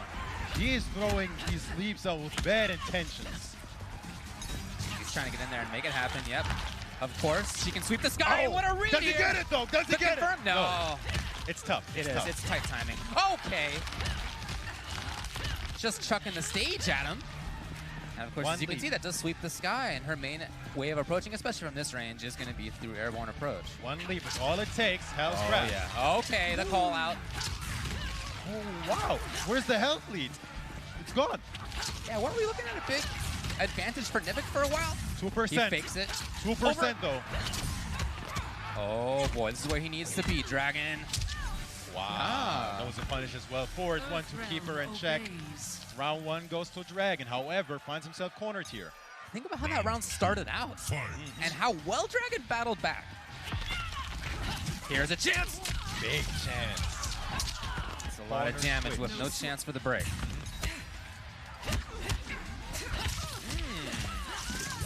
Movement by Dragon. Great escape. And he gets out of here, of course. And Nivik maybe feeling comfortable. Oh, the range was almost there. No whip punish though from Dragon. The stare down, and this has come up a couple times so far. Nivik has been willing to just stay still. The delay. Oh, from downtown. Just a cool 240. And again. Another one. Great punish. Wow, he punished. This is a good one. I feel like that might have been able to get there. Yes. Down 3, huh? And he goes right for the fatal Oh, blow. wait a minute, David. Wait a minute. This might be it. I don't know about the scaling. 7% left. Let me see those shields. Oh, no. Oh, This no, is it's it. going to be enough. Yes. Wow. What a first game by Dragon, because I really feel the way that started out was so explosive for Nivik. He just came in there, he dealt a ton of damage almost immediately, and yet, even in that first round, Dragon battled back. All right. Very early, Nivik is asking for his coach. I have no idea who his coach is. Let's see. Surely not his team manager. It's Legacy of Kaiser, Nivik. Oh, there. it's on Kratos. Okay. Having a little chat. I don't think this is going to be about a character switch. Just maybe about identifying something that Nivik maybe missed or is wondering if he is missing anything. Possibly. Bear in mind, you can only call in your coach once per set for a minute each. Didn't even need the full minute. No. Oh, well. Again, I mean, the way that it started out was pretty positive Yeah, for Nivik. absolutely. But then again, the snowball effect. You know. It's the boulder effect rolling down that hill. Yeah, you can put it that way. Well, that really was a big change to things, even though in the second round we didn't see a lot of the boulder. The job that it did in the first round to knock down Nivik's approach, I feel like had a big impact on how the second round They went. respected him as well. Yeah. Patience there from Dragon. Pinata punish. Great confirm. Once. Yes. But already 250 even before that. One more defensive ball for Dragon here. Okay. Wow. Stealing a bunch of turns right there as Dragon. Playing this character who is not just about zoning, as you can see. Okay. Oh, chance on the... Almost confirmed that, David. What? Button confirmed. Look at this fairy button Z. Dragon senses the moment and almost backed off. He's looking for a counter hit. That standing one is such a pain in the neck for Nivik right now. Look at this. Taking up Stagger, so much space. 1-1. And Nivik is trying to walk out of that range to maybe start things off from back there. It's exactly what Dragon read. Air-to-air challenge. Dragon seems ready for everything here. He does, yeah. Footsie's up close. Pressure times. Anti-airs have been mostly there. Jump and Blocks kick. were there. Jump Okay. and kick. He's trying to mix it up. Nivik is smart. Oh, yeah. It's a low. Time is slowly becoming an issue here. 17 seconds. Oh, okay, beautiful anti-air. Don't you ever jump on me like that. That was really good awareness. That situation hadn't come up yet. Nivik was ready for it. And he's going to start this with Cetrion in the corner. Round 2, fight. See if Dragon gets out of there. Nope, just walks. No whip punish on the ground. It's a little bit of a close situation, and that's going to be a punish into the full crush. 2-1-3. Remove the defensive meter. So even. Uh-oh. That range has been killer. Dragon so buttonsy, so much in control that he feels he can go in for a grab. Here we go again. Here we go again. Woo! Beautiful. Oh, again. He's so ready, David. Yeah, defensively he's been so strong. A lot of blocking out of Dragon. Gotten under a couple throws now. Pinata's whipped. Oh, movement. Movement. Ooh, looking for a grab. Nothing came. Dragon with a life lead. And 10%. again, these individual hits in that range are really adding up. Nature's harmony. Stagger pressure from Dragon right now. You can see the kind of control that Cetrion has in about that third to half screen range in front of her. Slow approach for Nivik and no buttons on the way in. Wow, continues the string. Calls out the movement. That was Nivik just trying to wake up with something. Yeah, the trap. Even there, Dragon's getting everything right. That chip adds up on that. This has got to be frustrating. Oh! Does he get it this time? No. 9% left. This is a small mountain to climb. Not going to matter anyway. Dragon convincingly taking it, and the DualShock controller is officially disconnected. But it's only 2. Well, that was only 0. 2, and it's first of Nivik, 3 sets. it's best of 5. Oh, it wasn't him. Oh, it might not have been him. Uh-oh. Well, talk to me about the match so far. It feels like there's just been so much control from Cetrion. It's so interesting, though, because if you really think about it, how is Nivik allowing him that to do with the 9-frame mid, 4-3?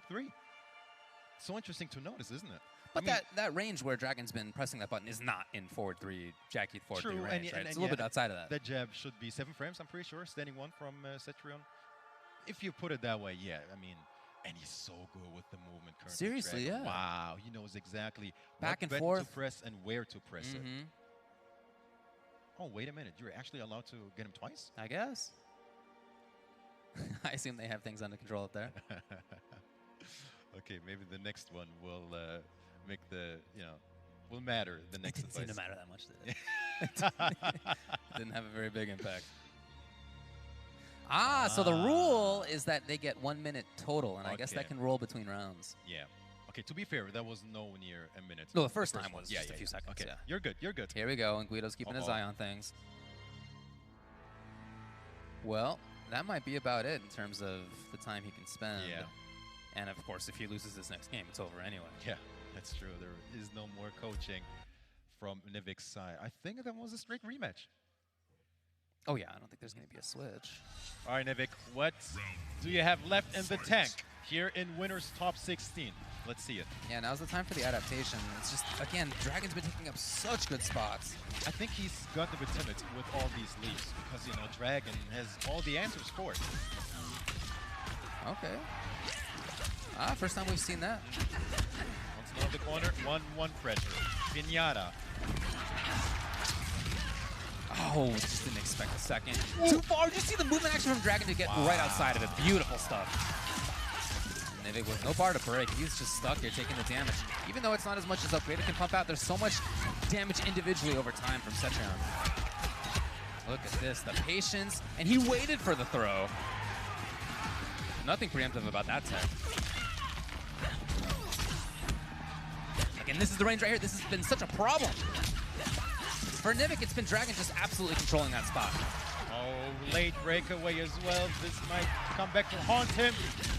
Wow, and it will indeed, as it's going to be match point. Dragon. Again, just looking in complete control. Yeah, absolutely. Every aspect of the stage. Nivik has to find an answer here to this onslaught. Even a little bit of back and forth from Dragon here. He's really spending a lot of time just, I mean, he's doing things that are, they are counterable, and some of the strings he's using, the movement he's doing, moving around. Like, there are these moments here just like that, where Nivik could be attacking, and yet Dragon's hitting them so well.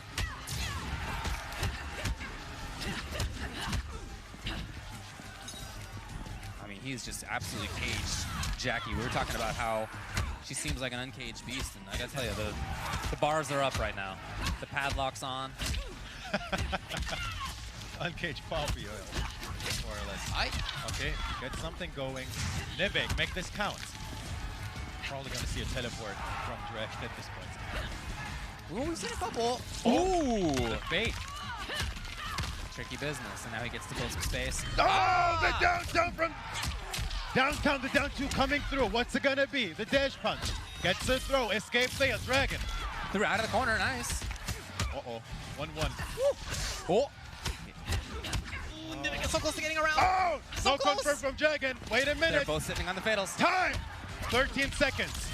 And there you go, Nivik takes it. And by the way, in great positioning here as he's gonna still maintain corner. Nivik is still alive here, but he needs so much more. Match 3. Will there be a teleport? I think that's what Nivik is looking for right there with him backing off. I love this. The fake, yes. Restand. Finally challenging all that stagger nonsense. Again, exactly. That range right there, that button timing is something he just didn't have before, and now he's finding some more moments. Yes, first ground time. pound. Trying to press buttons afterwards. Dragon forced. Flawless block. And on the whip punish. Oh, this is going to be a lot. Is it enough? No. Okay. David, you almost had a situation, but it's going to be good. Nivik is on the board here. And it was really, I think, a lot influenced by him challenging at that range that we were talking about. Some down ones in there, some 4-3s in there, a little kick. Not letting those staggers get to him for that last sequence. Pressing. When he's allowed to press. I mean, Cetron isn't plus. She's good. Like, you know, fast startup. Sure. The range and all that, but she's not plus. Right. Yeah, no, it was just an understanding by Dragon that he expected Nivik not to press buttons, and he was right. Right. So, but that is, as you said, it's a mix-up that Nivik can get on the other side of. We'll see if he can keep that up, but, you know, Dragon is one of the best at quickly learning and adapting. Match 4 here. I think Dragon's probably happy with that trade. Just get her away. No completion. Here we go, the confirm for sure. Nivik trying to delay, but very little commitment from Dragon. That's been fine. Out of there. Yes, this is that range where he needed to press buttons. He did last time, but Dragon, understanding that, backs off just slightly where he could get the whip punish. That was just gorgeous. What an understanding of Jackie's ranges right there from Dragon. Beautiful. And this will be chipped. That Trade adds is to air fine. definitely in Dragon's favor. 7% left. Just like that. Dragon once again on match point. Big sigh of relief from Dragon. Well, I think that sigh of relief is deserved because he did a lot of the things that he needed to do there. And you can never feel too comfortable versus upgraded. That's true. There it is. There we go. That's one of the reasons. Plus. Yes. What was that? I don't know, but it was lovely. Just melted away. Hey. 1. Yeah. Down 2. Oh. Nivik's making the mix-ups work. Still 4-3. in there. Here's a chance. Oh, I can't believe it. Okay. And Nivik. Can you get it started here? No throw tech as well. Wait a minute. Piñata's blocked. Leap? Does he leap? That's the threat. No anti-air. Out of there. In there. Oh. Jackie trying it out. Here's a big chance. No! Oh, no continuation. This is so scary. Kept it up. Nivik didn't expect it. Oh, boy. Oh, Okay. Getting a little wild here is Nivik. 8%. But he can't take this lightly here. If Dragon finds 2 more combos, it's going to Chip be is over. an issue, David. Chip is an issue. Gets open up with the 4-2 into 1-2. No, he needs more. No victim blow, no, he's gonna save it. He's 8 gonna save seconds on the clock. Look at the time, 6. Look at the time. Nivik, wake up. It's time to go to work. 2, 1. Oh, is it enough? Oh, Mitsu! David, we have a match. It's not over yet. It's still match point Dragon. The time, David. It was time to go to work. Nivik is still alive here. Goes for the low. Only the second time in the set. Just outside of range. Yes. Whiff punish. Just didn't think it was hitting, I guess. Oh, input error. Oh, no tech. And Dragon. First little stagger in that way. And here comes Nivik. Here comes Nivik. Oh, no, no Christian blow. Dragon might be flustered here. Very rare to see this kind of thing. But look at this. All of a sudden, much pressure from Dragon. He did take a lot of life in the first game doing this. Out of the sky. Will there be a break? Yes. Okay, this might be the last breakaway. That is plus. Advantage. The jumper, we see it. Okay, Nivik is where he needs to be. Not enough. No. Steps right in there. Is this going to be it? Don't drop this. 3%. This is chip. Nivik stays in there. 2-2. Ooh. By the skin of his teeth in some situations here. He saved, I think, 3 match points in total. Nivik with the right mental fortitude. Wow. And look at his face. There's no appearance of being flustered there. There's just yeah. somebody who looks like he's calm and maybe collected. not on their faces, but in their gameplay, there is Yeah, nerves. that's true. Yeah. From both of these gentlemen. But how can you not? Oh, I don't know. This is Final Combat. $100,000 on the line. Life-changing stuff. You better be flustered. But this will be it. Final match of the set. Who wants it more? Will he spend it? No. Sorry. Okay, it's not going to go for the crush yet. Restance. Escape failed. This is mercy. In there. The leap. Okay, great confirmed by Dragon. Standing situation yet again. This is round 1, Dragon. Through. Ooh, it was almost. With punish. Yeah. Very nice, Riley. Nivik, can he get there in time? No. Oh, beautiful spacing from Dragon. Late breakaway. I don't know about that. 11%. Yikes. Oh, you know, he may have thought he had defensive bar still. He did not. So he did false block into hop, and that's just not what you need there, so it's match point for Dragon. Once again, Dragon on match point. Nivik. Can he clutch it out one more time? No whip punish. And this is now starting off a little bit more Dragon, but he is more cautious than we had seen previously. Again, very, very light as meaty stuff.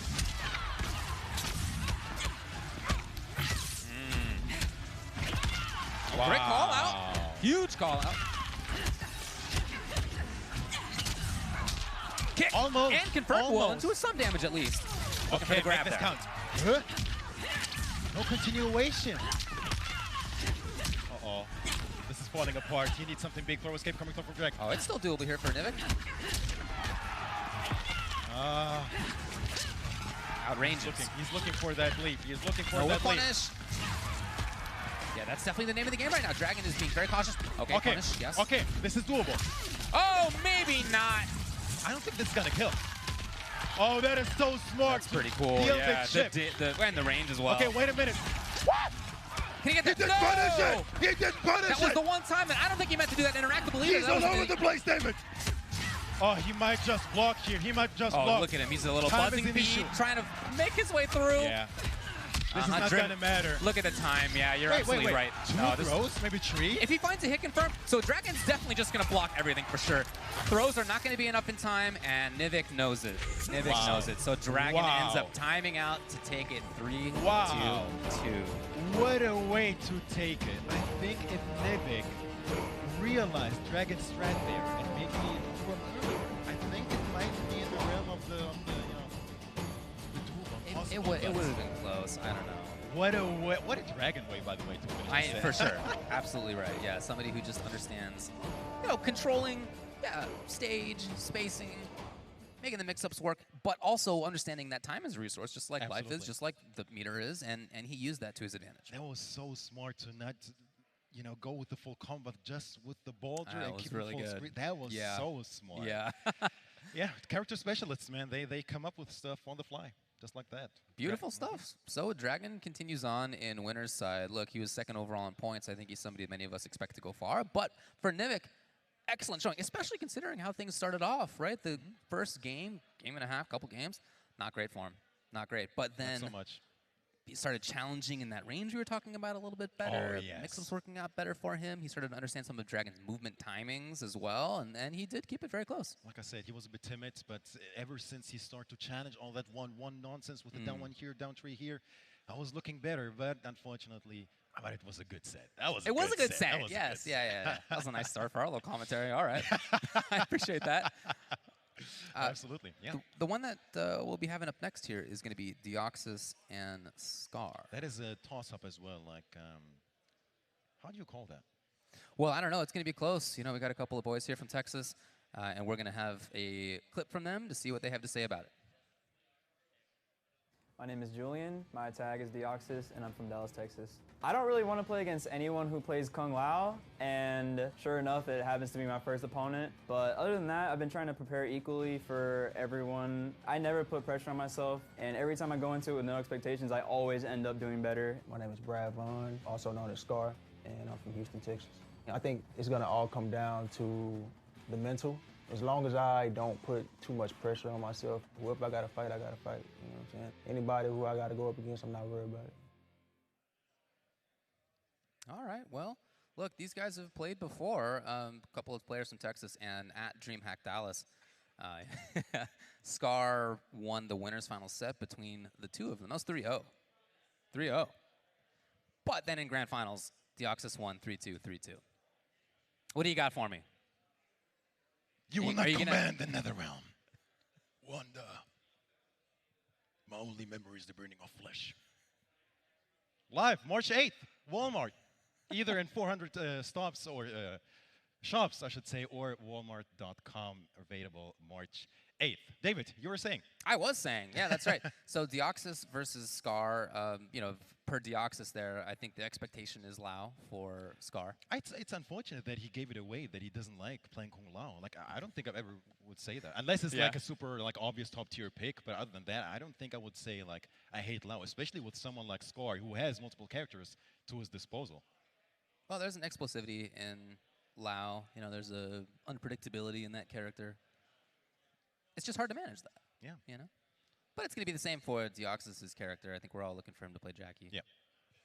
Ever since, Jarvis received those nerfs, or whatever you want to call it.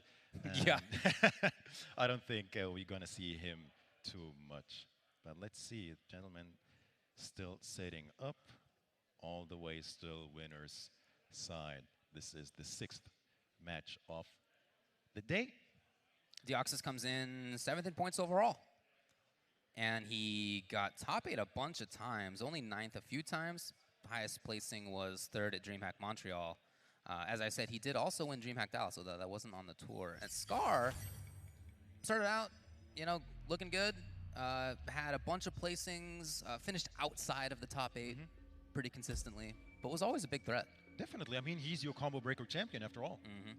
That is a statement for itself. Started out great, for sure. Yeah. I think one of the biggest Mortal Kombat tournaments to that day, if not even the biggest, with like 1,000 plus 1,700 or something. Big anyway. So, he definitely deserves his spot. I did not see a handshake. Is it official yet? We'll see. It is. They're not skipping. Let's listen. Let's listen to it. This is legit. That hat's old school. Never mess with the classic. Classic is a nice word for busted. Round 1. Dang. Fight. The hat looks plenty sharp to me still. Looks legit. Ooh, okay. Oh, the gimmick's early. Right, yeah. Early short hop. Hey. Confirmation comes from Scar.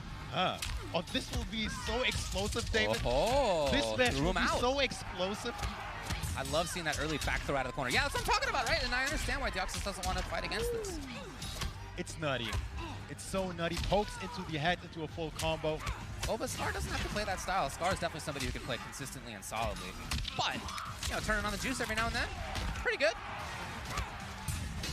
Oh, smart stuff. It's not enough for chip kill yet. Has one more bar to absorb something. Okay. He has time to do it. Okay, David, we might have a situation. Oh, I'm yeah, just no, saying. If Deoxys finds the right I'm hit just right saying. now, if he finds the right hit, look at this. All of David, sudden, wait a minute. Complete corner control. Oh, the head. Oh, boy. The head. Oh, boy. Wow. What a start. Round 2, fight. Neither one wanted to take the risk. And that is again tossed out of the corner. We've seen that come up a couple of times. No meter to do anything about it. Deoxys takes advantage. 36. Not too bad. Out of there. Oh, Look at that. What was that? What was that? Yeah, even offensively, there was very, very little there for Scar. Beautiful. The patience from Scar right now. Puts the hat on. Oh, no whip punish. Who expected? Oh. And yeah, you remember early. Yeah. He got the throw out of the corner that set it up.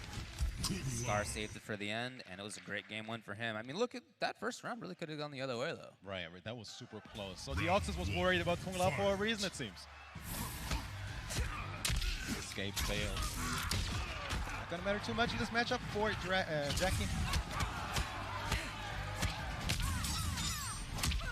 Continuation. Early breakaway. Throw escape coming through.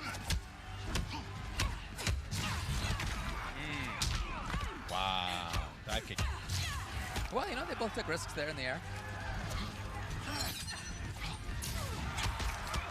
Scar just almost waiting for Jackie just to come in.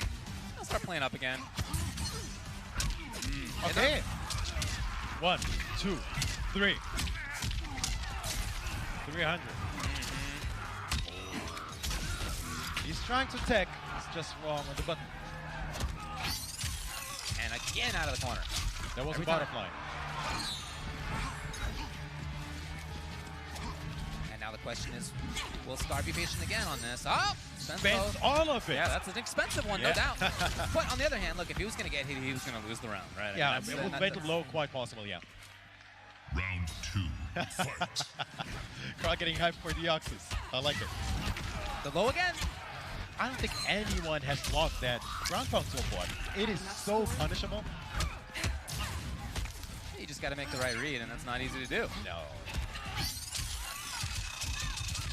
So every time Scar is thrown into the middle of the stage. Trying it out, doesn't spend the second. Whip punish. This time I wonder if it was corner. I would love to know. Threatening the air. And look at that. Funky patience right there for Scar, who now has the corner for himself. And nothing. Absolutely Wait, what? nothing. What? There must have been an input error. I don't think so. Point blank teleport, no. I don't know what to tell you. Wow. Break confirmed. Oh, 3 of them. 13% left. Watch the fatal blow though. 4 into fatal blow could kill out there. For sure. Just didn't believe it. Back throw. Absolutely, yeah, I understand. Just blocking right there. Don't want to get hit. Time is slowly a factor here. 17%. 17 seconds. The hit comes, and that's gonna do it. Nope, we don't have that restart option here. Deoxys came to play.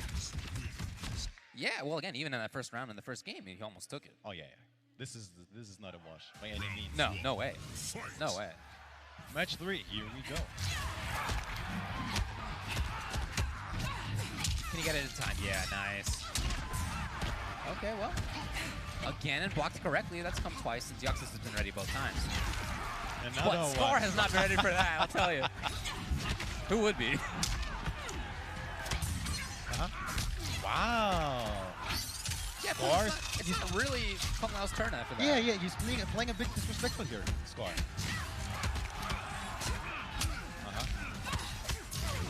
Okay. But not kept up, and that really could have been a lot of damage. I really like the patience from Deoxys. He's not being involved in that counter-poking war at all. So patient. Stepping right back in. Elbow drop. Hey. How did that miss? What was that? 8%. 6. Try to get her in the sky. He's late. No. Punish! He did not punish it. So much of this is going to go out. Okay, there it is. It's not going to be breakawayable at all. Spend the cash, baby, if you got it. Yeah, definitely. Very difficult to deal with that kind of pressure. And you saw Scar go up in the air to meet air-to-air once. It did work, and he tried it again. It did not. Round 2, fight. It's hard to do. Deoxys for the first time in the lead here in this set. Yeah, it's going to be an easy confirm for Score.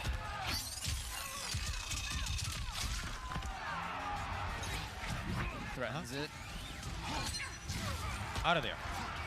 Yeah, Scar would love to control that space a little bit more. It's just so hard to do against Jackie. You know that she could be in there anytime.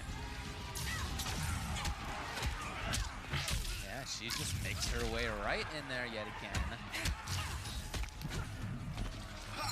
I mean, oh my gosh, beautiful. What can you say? It's just so tough to deal with. It's sick. Wow, great awareness. All right. Scar's in big trouble here. Woo! Oh, man, Deoxys starting to run away with this. Maybe starting to fly away with this. Quite literally, yeah. 1% left. No, even on less. the throw tech already. This is Can't way take less. any chip at all, and that was it. Hey! First brutality of the day, I think. Briggs wins. Oh, where are we going here? Didn't see it. Do you think there's going to be a change? Maybe. I mean, this is Score. Uh-oh. Nope. Never mind. Straight rematch. 2-1 to Deoxys. That was wrong. It's lost. It's just been how it's gone, you know, the whole time. Deoxys has been able to get in when he wants. He's been able to get out when he wants. He's been able to mix up. With the exception of that first game, it's just been all Deoxys. Oh. Yeah. Both of them without defensive bar now. Although we'll come back faster for Scar. Well, out of the corner again. 13% left. Trying to interrupt. Yeah.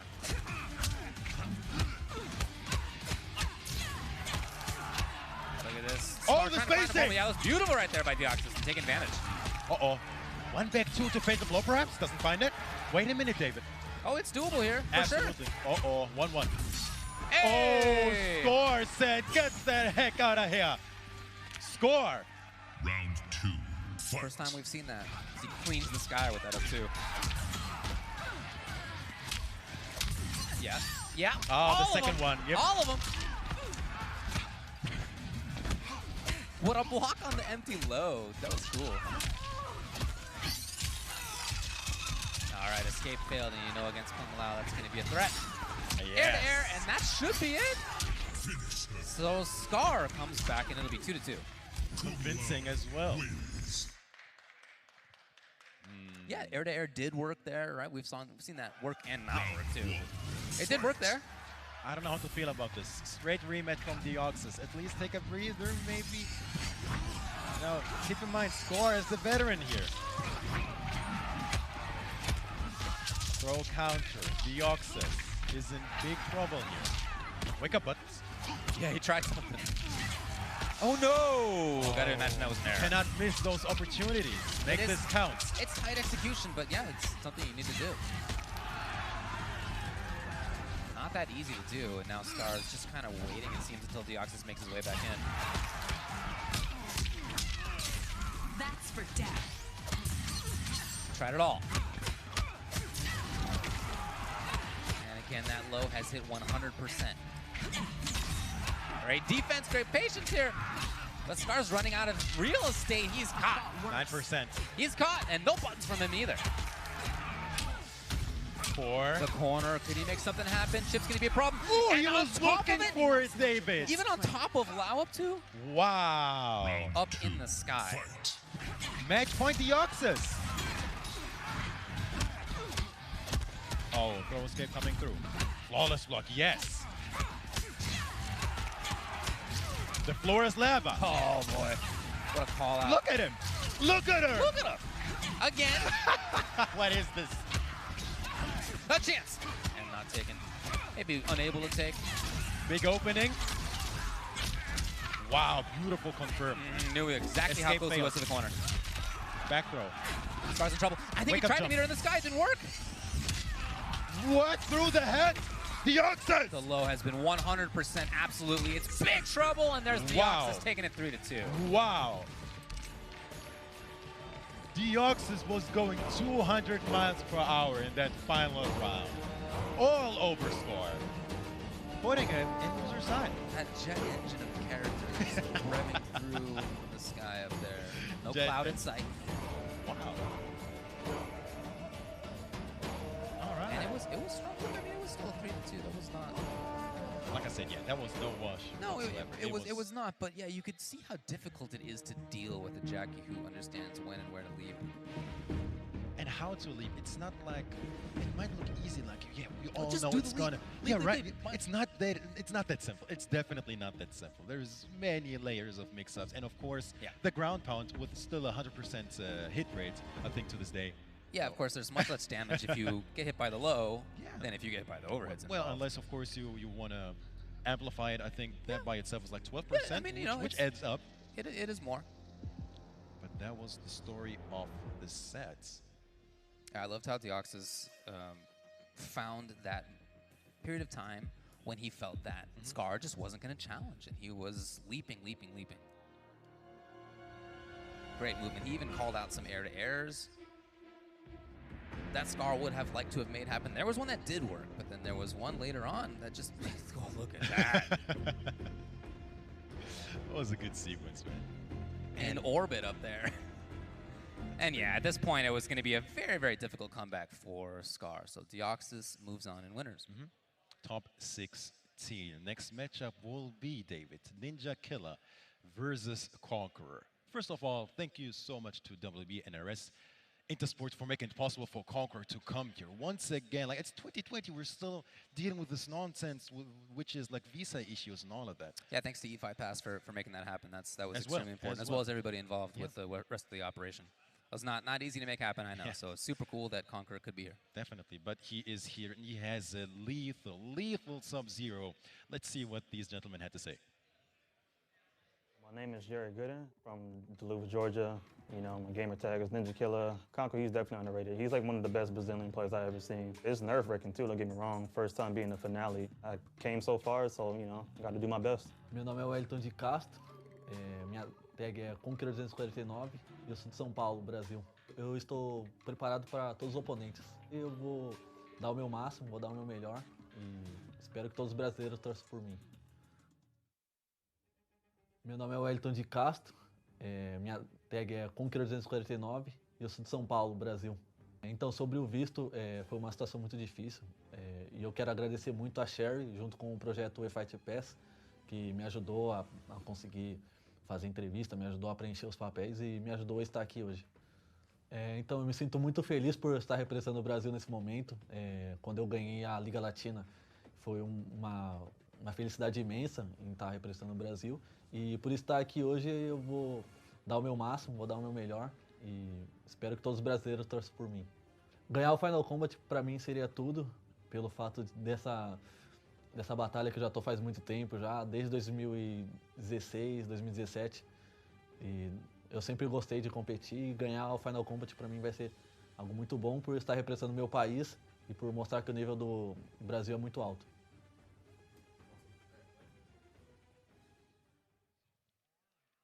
All right, he actually addressed it himself, that issue. It's a beauty to see him here.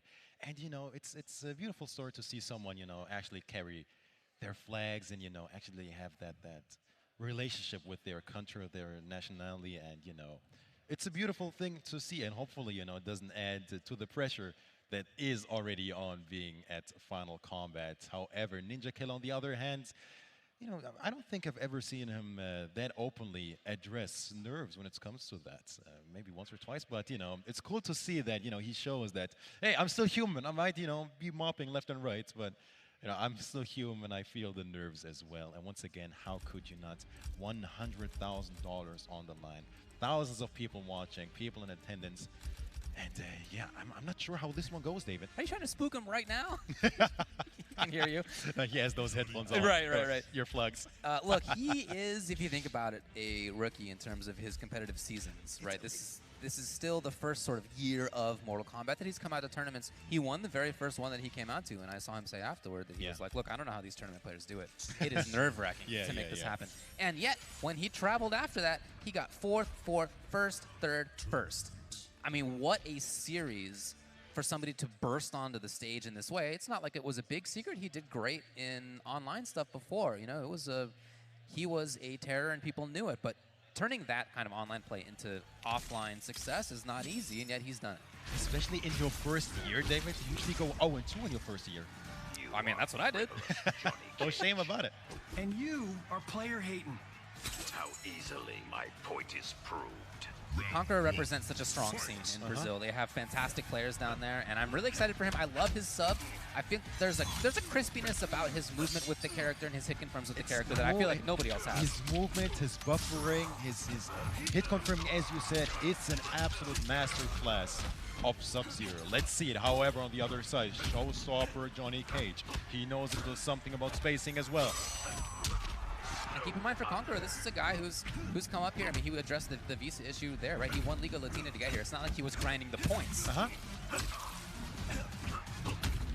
a big moment for him. Little interruption. They're both doing it. Okay, again. Wow, another one. And finding only a little bit of the damage at a time. Here's a big chance. Okay, there it is. Nice hit confirm. Into the corner you go. Hey, oh, down two from downtown. Wow. And ends up taking it right after that. Chip, there was no defensive bar to take it. Ninja Killer looking good here. Round 2, fight. And there's not going to be a defensive bar for a little while here. Conqueror just trying to outrange. It's really Ninja Killer who's been doing the chasing. Of course, that, okay, plus. Empty jump in. Ninja Killer knows nothing about that.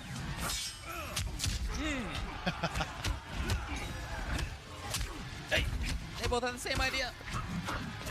Oh, trying to do as early as he could. The duck under his genius. That was cute. Trying to bait the flawless block. Okay, confirm finally comes. Early breakaway, wants none of it. Escape fails. Now this matters. It does. Challenge. Oh, no whip punish. Okay, okay, he passes out on it. Already. Baits and blow. We haven't seen the risky overheads. Lock dash. There's he apples. Almost got there. Almost got there. 3%. Oh! Is he there? Is he I'm doing the what though? He didn't spend it. Oh my you God! Maniac! Conqueror! You greedy son of a gun! Final round, fight. Just an exhale. Wow. All right, we all were looking for fatal. Well, that means he's gonna have it next round. In this round. Oh, what a first game! Oh no! Oh, the respect. It's a nothing. Nice challenge. A little bit of a staggered timing. So at this level of play, you're seeing people go back and forth. Okay, breakaway coming through. Probably the last one. And the set for him. Nothing. No punish. Yeah, plus with backing up, and you see Conqueror. Escape so failed. smart. I was looking for it. It's 19% left. Conqueror beginning to be in trouble. There's a lot of crouch blocking here. Ooh. Okay. Into what? Reset? No. He wants a crushing blow. Doesn't get it. The hit comes, and that is enough. What a confirm right there by Ninja Killer. God, what a first game. That was game one. He was technically one hit away from taking it back. Wow. Oh, it was doable. And here is the thing about Sub-Zero and Conqueror. We know, like everyone is saying, like, is forward 2 reactable, is it not? Conqueror doesn't even really care about any of that because he does not usually use forward 2 like that. Yeah, he doesn't it's risk rare it. to see it. Right. He's much more of a fundamental player. We might not see it once in this entire set. Doesn't find the back 3. That great block. That hasn't worked on anybody today.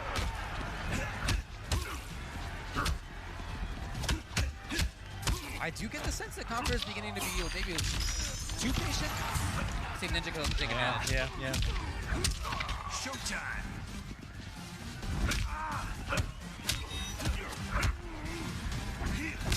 Oh, it was so Almost close. his toes. What spacing. Just trying to build his way out. Okay, only the snaring. No confirm. I'm so surprised he did not confirm that back three. Conqueror is in trouble here. Round 2, fight. He's trying to outrange what Johnny would like to do, but you see Ninja Killer just, okay, he walks up. Just taking advantage of so much momentum. Oh, okay. Out of there in time. Oh, early trying jump with the early jump in. Yeah. Nice required. Lay down two is punished, David. And he does spend it, yes. And now it's exactly where he wants to be. Again, wake up down one. We've seen it so many times. This Conqueror's just a little afraid to do the meaty versus flawless blocks. Wow. Oh, this is a pain to deal with. This pressure is so intense. Look at that God, chip. he's so active. What is this? MK9? What's the chip? Big input error, I think. Into what though? Let's see a break, yes. 4-2 might come through here. 4-2 might come through here. Woo! We'll see. We haven't seen it yet. Okay. What is no escape? Ready. Conqueror! Oh! 11% David. 5% David. Chip is an issue, David. 1%. Chip! He can't get touched. Chip! Chip! What a whiff punish by Ninja Killer! He ducked right under the ice ball and he got it. It was a punish.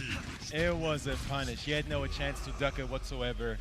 Wow, that was so close for Conqueror. Ninja Killer being up 2-0. In the first game, there was a lot of, I would say, respect, patience Yeah. on both players' side.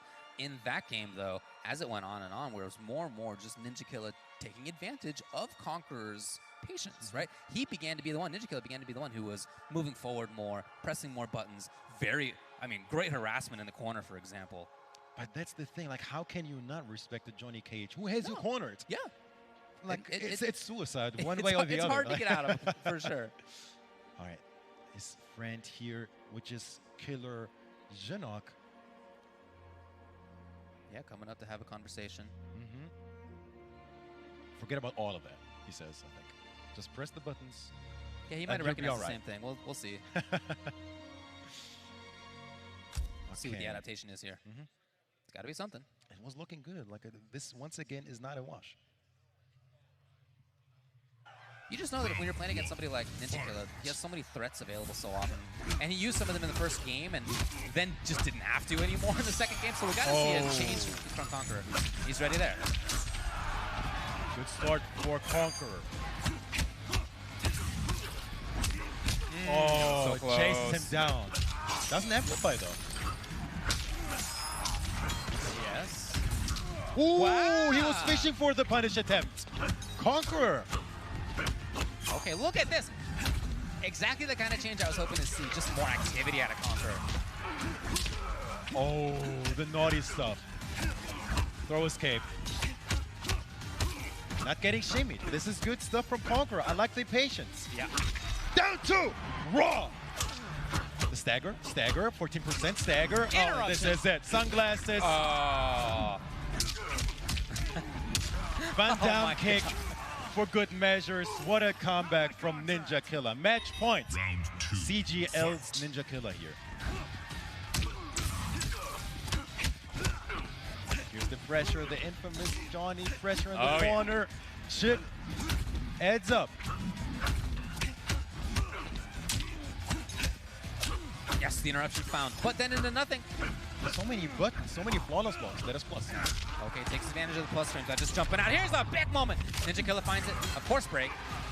Unreal. Oh, look at that patience here. Okay. So confirm. Hey. Finally gets the crushing blow. We did not see a break. How about that? He needs one more. Conqueror is in big trouble. A whip punish. Anti-air was ready. Ninja Killer's almost got it. So close now. Even chip, and that is going to be enough. So it goes to Ninja Killer. Somehow that was a 3-0. Right? on paper, like the score does not really represent the match. I really impressed by Conqueror. Even losing when I've seen him play before, I've been very, very impressed by him. He's somebody who I thought may have a surprising run. But if it's going to happen, it's going to happen in loser's side as Ninja Killer moves on in winners. Hey, man, craziest stories sometimes happen in the loser's bracket. So, you know, all of these gentlemen are still in the tournament. But those call-outs on those juicy down twos, man, how are you going to, you know, grab someone like that fishes out pretty much all of your grabbing attempts? It's got to be frustrating. Yeah, Ninja Killer just fundamentally very sound. So many flawless blocks, so many anti-airs. I mean, he is one of the favorites to take the tournament, become your Earth Realms champion, if you will. Yeah. For a reason. I mean, 3rd seed of the Mortal Kombat 11 Pro competition. And he did that by only going to a few events. He just Few did events, so well. David, few events. But, you know, alone the DreamHack win, you know, that NEC win, probably on paper, I think it's a win is 350. That alone, those 2 tournaments, I think, would have been enough to, you know, allow him to qualify. So Ninja Killer, he's going deep, I feel, in this tournament. You know, He's going yeah, deep. it's something that we're all looking for sure. So far, we've seen Sonic Fox, Rewind, Kombat, Foxy Grandpa, Dragon, Deoxys, and Ninja Killer take it. This is going to be the final first-round match, and that will be Dizzy and Tweety. Dizzy and Tweety. I did a prediction earlier, and this one was in my guts. On paper, no idea who's going to win, but I think I gave the benefit of the doubt to Dizzy T-Team. You know, Tweety is an absolute, like, he's a beast, absolute beast. Yeah. However, he was really strong early, but as the season progressed, you know, declined a bit. So let's see how this one goes, and let's see what Tweety and Dizzy TT have to say.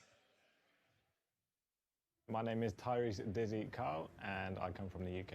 I'm looking to get through my path, get up to the finals, and hopefully win the whole event. I'm not considered the best or anything like that. I'm looking to get up to that sort of standard, and that's what keeps pushing me through.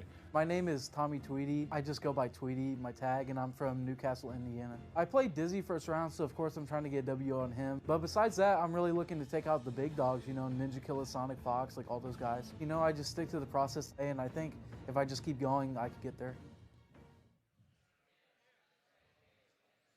So this is the number 6 overall in points, that's Dizzy, and it's the number 11 overall in points for Tweety. Dizzy did so much traveling this year. Wow. He was everywhere. And the thing is, for the From most the UK. part, for the most part, David, he wasn't even sponsored. Right. He was not sponsored. Yeah, no, that's a lot of time and money. And look, he had results, right? I mean, he got top 8 at some big events. Did great at Brazil Game Show. Oh yeah, that was, I think, the game changer, being second, you know, at the Brazil Game Show. But even like DreamHack 7th, Chaotic Throwdown 7th, you know, he's been consistent. Fourth at Biennale, right? Yeah, he's been consistent with it. Tweety, on the other hand, you know, barely qualifying because, you know, he did the math and I think he miscalculated the whole thing a bit. He was, you know, on the brink of not qualifying. Well, he started off with a blast, so I mean, Yeah. I understand why he would think that he was going to be qualified. And look, he was, right? He did. He made it. Yeah. He got 3rd at Combo Breaker, 5th at CEO, 5th at Evo. What a start. But then, you know, DreamHack 17th, ECT 25th, and so on. So that's why this one is so tough to call. However, I know that Tweety is a grinder. Oh, yeah. And he might have a surprise. He might have a surprise. You know, Jarvis not being the same anymore. I really hope that he brings out the Baraka. Oh, yeah? I Well, you know, I'd really love to hope. see I it. don't think so.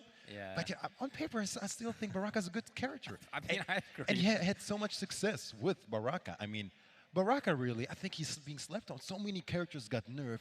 Baraka out here chilling, waving with his flag, like. You don't have to convince me. Tweety stretching? Oh, we might switch out the systems. I'm not sure. Ah, the console. Okay. Okay, we're just going to get a switch of console here to make sure everything's working as best as it can. Yeah, we don't want to get a blow up mid-set. Look at Tweety, man. Look at Tweety. He's ready to go, man. He's ready to go. Look at him. Look at him. Look, I get it, right? I mean, this is such a big moment. Once your heart gets going, I feel personally, once I have that kind of adrenaline feel, I don't want to let it drop. I want that to keep It going. makes sense. Yeah, yeah. I like he's pumping and ready to go. And David, like we really have to talk about that for a second, man. Final Combat. 4 continents, I believe. God knows how many majors. And I mean, look at all these flags. Like so many talented individuals from so many different Yeah, I continents believe 6 as well. countries represented here. Yeah, look at that. So many continents and all of that. And when the heat is on, I know this for a fact. You will lose sleep. You might have nightmares. You don't have that much appetite. All of that might be an issue, David, because once again, $100,000, you know that thousands of people will be watching you. Yeah. Your family and friends will be watching you. Sure. It is nerve-wracking. I know this firsthand. Yeah. I know this firsthand. Oh, yeah. So, let's see who wants it more. We've already seen a few drops here and there. So, early in the day, so we got to give them the benefit of the doubt. Hopefully they tighten things up. But how can you not be flustered, David? As you said, the prize pool is 100 in total. First place gets 40,000. Pretty big share of that. Life-changing. Yeah, it really is. But everybody gets something. Even if you go 0-2, you're going to end up with $750, which is great because the people have been qualifying all year. Here you go. This is exactly what we're going for. And the difference I want to point out between getting last place at this event, right, losing 2 straight matches, versus just winning once, $2,000 to $750. I mean, that already is a significant jump. That's not going to be enough for anybody here, right? To end up in 9th is not going to be satisfying for anybody, right. but there is quite a jump monetarily at that range.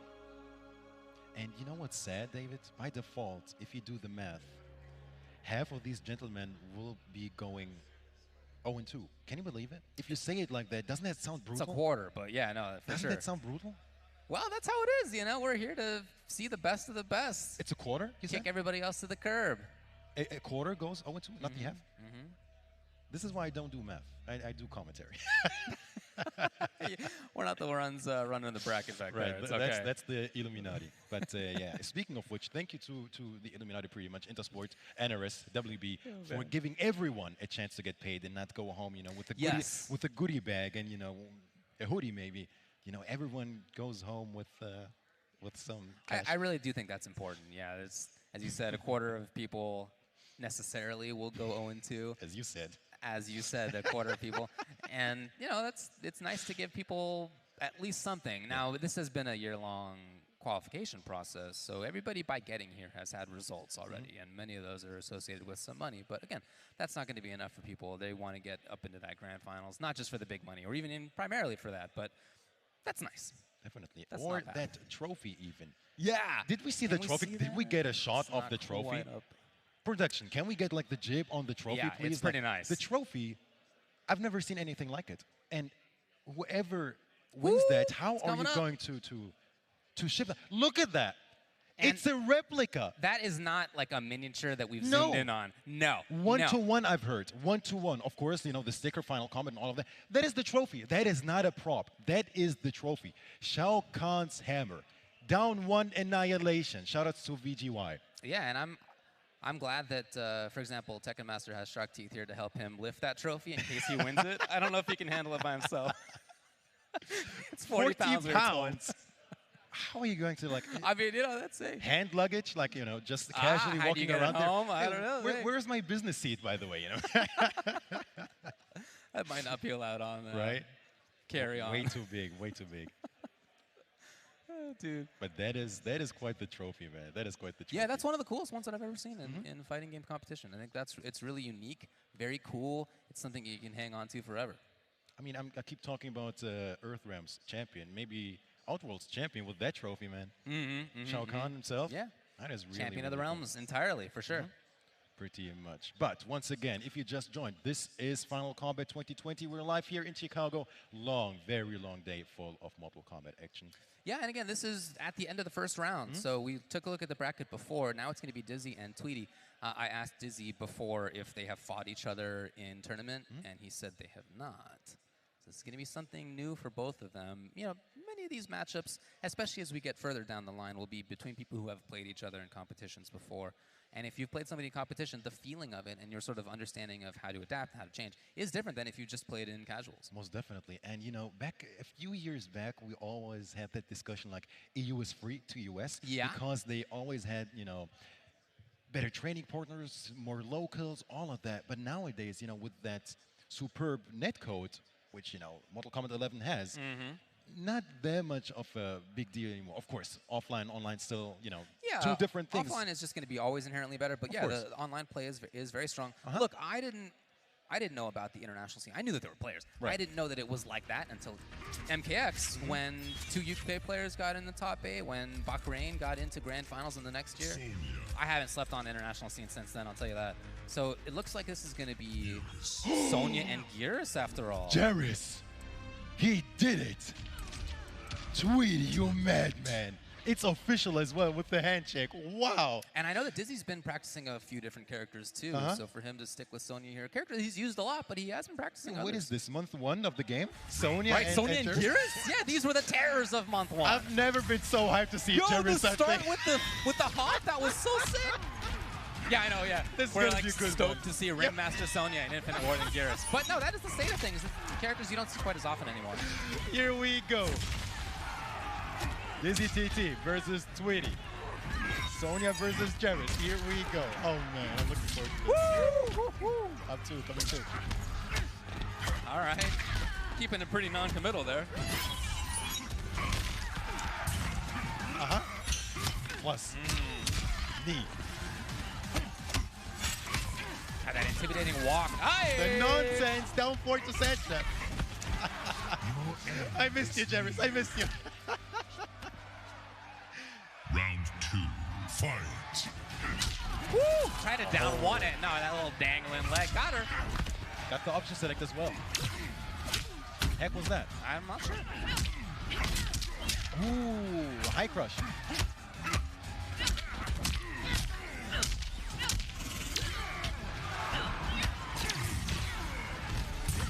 Hey! Oh, lovely timing. We have yet to see an interruption from Dizzy TT. Oh, no! Got it! Uh-oh, you're there! Oh, Poor choice. no! God, I'll say. No flawless. Launch a little down one Wow. Pre-patch Jairus. Okay. Give me those eyes. Thank you very much. Tweety on the board. Sonya wasn't keeping up with Geras there. She wasn't seeing him. That was quite convincing as well. He's calling it off. Stop the Dizzy, match. Yeah, we'll see what happens here. What a first game. Wow. By Geras. By Tweety, I should say. First of all, the character Explosive choices and of Yeah. course, the way he did, that was looking pre-patch all over. I think Dizzy TT, you know, respecting Jairus a bit too much. You know, it's not the beast that it used to be. Right, right. Yeah, if you're somebody watching from home who hasn't been Oh, yeah. keeping up quite as much, there have been changes to Geras a few times over the last year. You see, And while Geras doesn't suck, all right, No, but no. there definitely have been some changes and some nerfs. Tweety was creeping there, was listening to the advice from Foxy Grandpa. It's quite nice to have a coach that is a Foxy Grandpa. Oh, yeah. Waiting in winner's side there. We'll see if there are changes in how he plays. I just felt like a lot of it was getting steamrolled, to be honest. A lot of little interruptions with the down one that were very useful. Escape failed. Throw loops are still there. Yeah. Stagger. Okay. Just walking in again, very non-committal. Oh, Great timing. there you go. Yep, that was one of the changes. Oh, the mix. Not quite there on the whip punish. That would have been cool. Here, Punish. Tweety. There was no bar for Dizzy TT. Down to back throw. Gets the snowball on that. Oh, that was cool. 19%.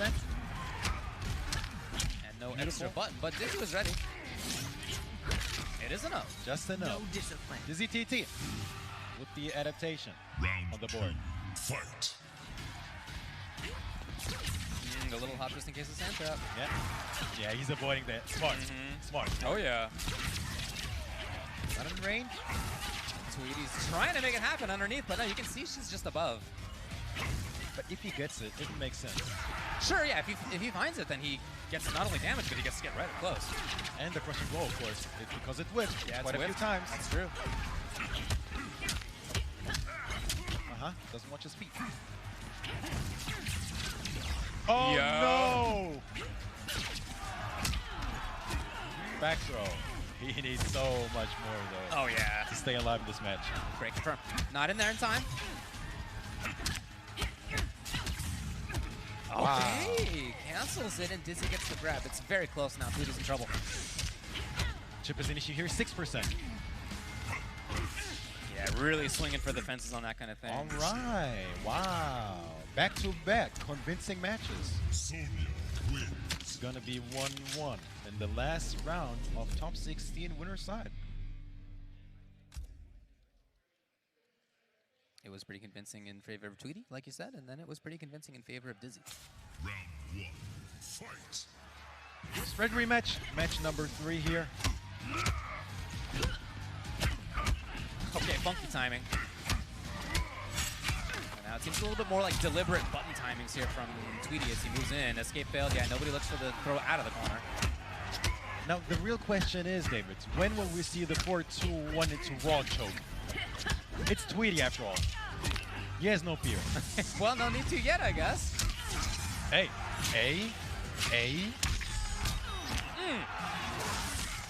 Yeah, not bad. Dang. Not bad. Oh, here's a chance too Not in far. range, though. What Oh, space? yes! Hello! No Temporary offensive advantage. bar. Immediate Out of there. breakaway. Yeah, that might have just been him wanting to block. Now, this is an issue. One mix into fatal blow, David. Oh, Got her. Not gonna matter. Try to The roll grab. away, and nope. You waste my time. Gets dunked. Round 2, fight. Over it yet again, but that, as you said, is making them whiff. And that is the condition for the fatal blow. I'm sorry, for the crushing blow. Yeah, jumping kick. No body splash. Okay, yeah, this is exactly what Tweety would love to do. If he could just loop this forever, I'm sure he would. Oh, that was cool. Came back to haunt the option select. Yes, good read yet again. We've seen that twice. Not there. Okay, wait, is it gonna be? No. Okay. The hit confirmed. Breaks, of course, but still very close. 6%. And that's gonna do it. So back and forth and back and forth. Tweety, game 1, pretty convincing. Dizzy, like you said, pretty convincing on the second. And now Tweety's right back there, 2-1. Is this scripted? Back and forth. This might be scripted. No, it's not. Don't worry about it. I'm not sure it is. Yeah. Okay, 2-1. Yeah, as I said, this is hard to predict, and you know, it just shows how odd this set is. So will there be a switch for Dizzy TT? That's the question. I wouldn't expect it. As they try to decide who will play against Ninja Killer in the next round of winners. And who against Conqueror in losers. What a reward, man. What a reward. And you don't want to do either of those things. Uh-huh. Both tough opponents next rounds for either way.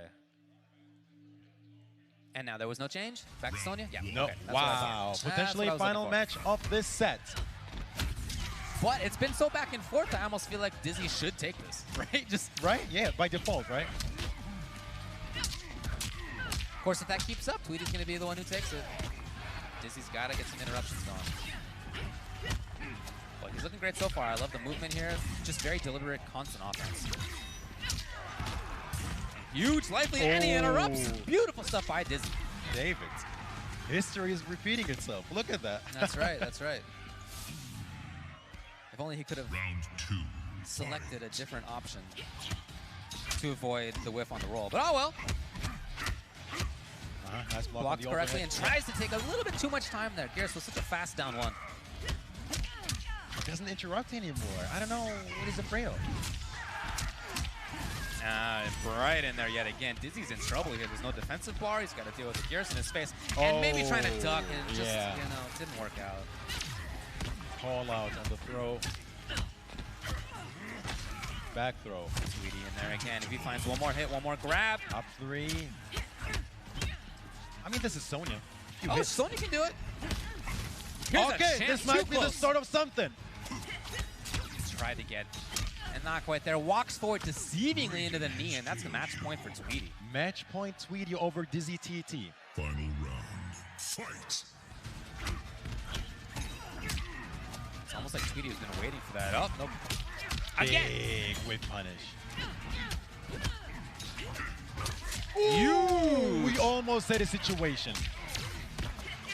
Dizzy's got to keep snowballing. The risky stuff from Dizzy TT. No fear. 14% left. Okay, is that enough? Yes, Dizzy. Wow. Makes it 2-2. So indeed, it's back and forth and back and forth. Like, oh, a fatality as well. That's cute.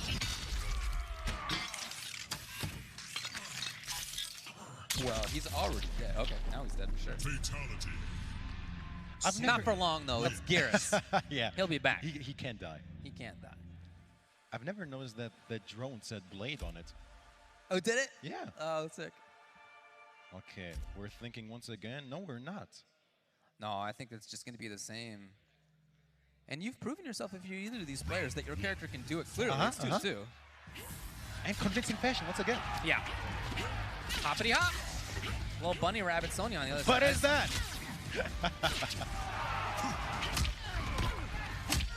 Okay, big opening. Nice confirm for Tweety. If nothing else, should cost defensive bar. Oh, that's what he expected. And Dizzy with the read saves his meter. Love it. Well, still a lot of damage, though. It was. Back throw. He's looking for the grabs. He's just wrong. What's the direction? Oh, no. Well, no choke. more. No choke. Over, stealing a turn for sure right there. Uh-oh, all over the place. It was a punish! And he keeps it unbreakable. It's not going to be enough. Oh, he already had, of course, yeah, he had whipped it a few times. That's true. There is no turning back. It's match point Tweety. Tweety. I love that choice then, keeping it unbreakable, just to make sure. Option select, boys. Jump into the low sand trap, 200%. 200 damage. Trying to roll away, and that's been successful. Okay. Continuation as well. Headshot. Can Dizzy make this happen? This is where it needs to come. This is where it needs to come, Mitsu. It's working out so far. Disrespectful. Oh, Tweety's These here. gentlemen are so disrespectful. Mitsu, come on. One more away. Tweety! Oh! The choke. Tweety. This is not death, He has I think. a bar. This is not death. Mitsu! This is not death. 5%. Tweety's What's it so gonna be? close, Mitsu. What's it gonna be? The blows luck. He barely gets jump. Oh, David! Oh! 3-2 for Tweety in the end. God, it really was back and forth every single game right there.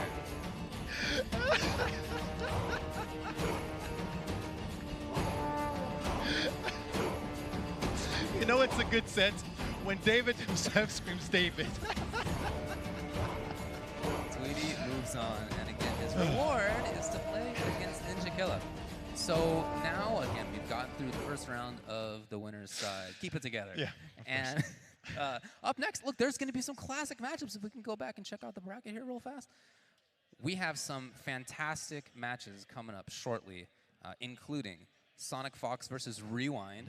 That's going to be fascinating. Wow, that's a classic. Really? KOMBAT versus a Foxy Grandpa?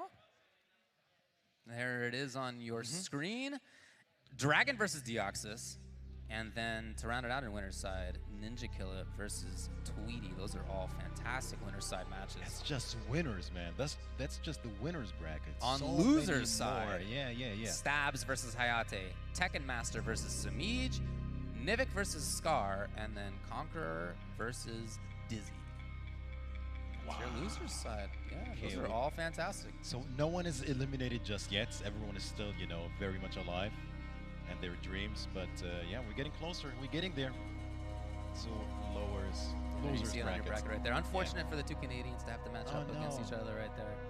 That's how the cookie crumbled. But those are all great. Each one of those is, well, I guess that's not really an international matchup, is it? Two Canadians. But other than that, each one is two different countries. Beautiful.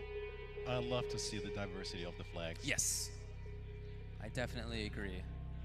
One of the great things about the modern NetherRealm game scene, really, I mean, is how international it is and how strong it is. It brought us together. The Look, pro dude, competition. those are all great matches. Definitely. I was very impressed at everybody there for having put in the work that they did. That was a lot of fun, man. That was a lot of fun. I got so excited of you screaming David that I didn't even see if Tweety popped off. He's known for his pop-offs. You know, a little bit, yeah. Okay, there you go. But that, unfortunately, will be it for us as the duo. We will take a break, and we'll be back with a few more hype matches, David.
Flawless victory.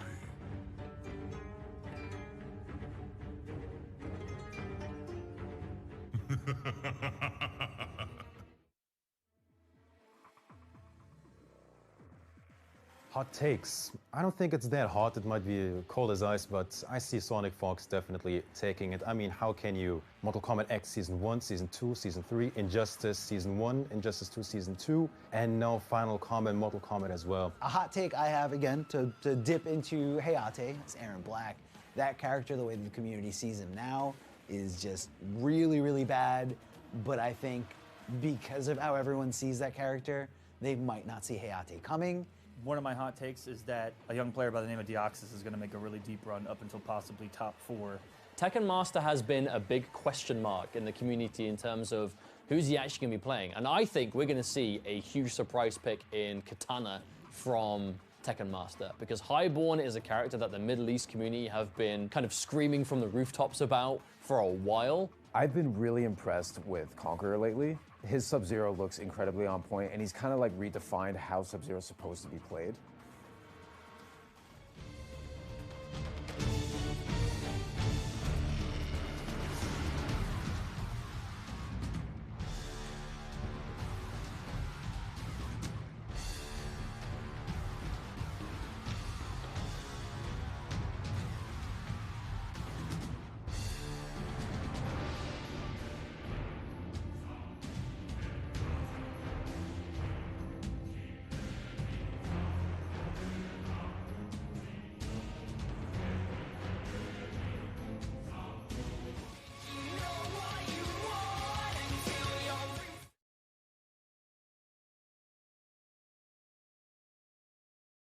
Our final Combat 2020 theme.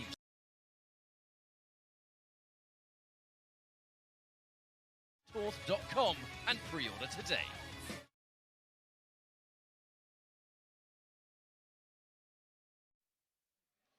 And welcome back, everybody, to Final Combat 2020 here in the heart of Mortal Kombat, Chicago. What is going on, everyone? We are going to be continuing on the winner's side of this bracket. We have had some immaculate matches so far, half of them going the distance to game number 5. My name is Mr. Aquaman.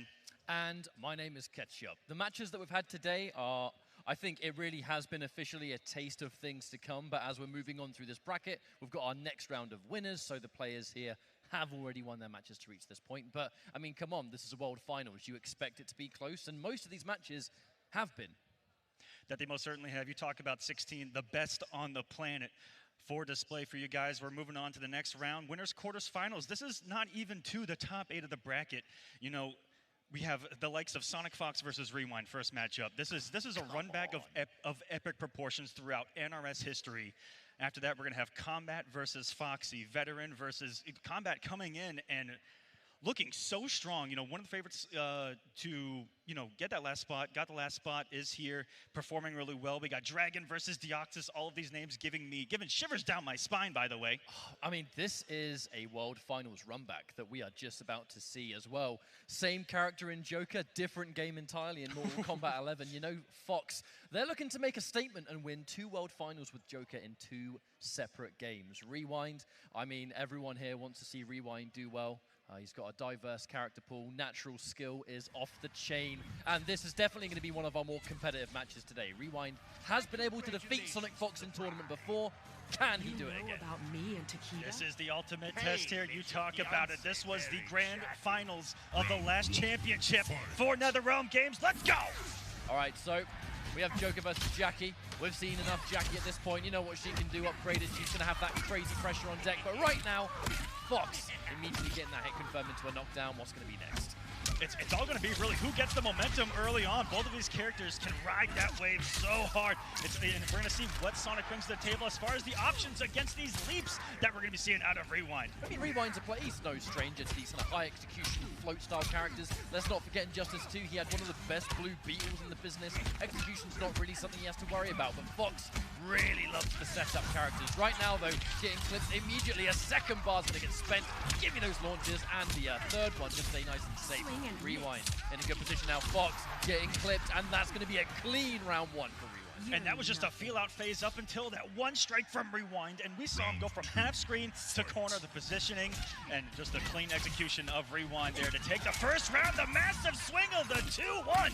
Get out of the airspace, and Joker's bringing everything to the table. He's got the crowbar, he's got the wheelchair, he's got Jack in the Boxes, he's even got the puppet. I mean, if there's one thing Joker has, it's safety. And the range combined makes him such an impressive character. And there's the immediate launch.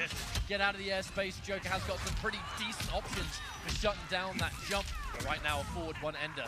Knocked down again. Remember, 3 of those, the crushing blow, Bird Boy beatdown is going to come online. A grab. I mean, Joker, he's got such amazing mids and amazing buttons that the grab is so scary. Because that forward one is so oppressive on that knockdown. Final round, fight. We're going to find a round just to start us off here in the crushing blow. Watch your dome from downtown is Rewind, and once again, applying that pressure so fast. breakaway is going to be forced from Fox when they've lost 50% life already. That is not a good look. And now Rewind. The tech attempt from Fox trying to dive in there and make the dash, cause it to miss. Didn't quite work out. Empty low. That low so unsafe, but such high reward if you get the knockdown. With a throw, what a late shrapnel there by Rewind to try to get Sonic to press those buttons. And I'm liking the dashes. We're seeing the options against the leaps, and cashes out with the max damage. And then down to the breakaway. It tries to bait on exactly that. The threat of the throw opened up the 1-2 and catches on the crushing blow as well. Sonic with the lead. The second Joker gets that fatal blow, he becomes such a scary character. All of it coming through. A grab, wonderful tech from Fox. One clean opening. Remember, this is Jackie, 950 health. She has got a little bit less than most. And the forward two cancel.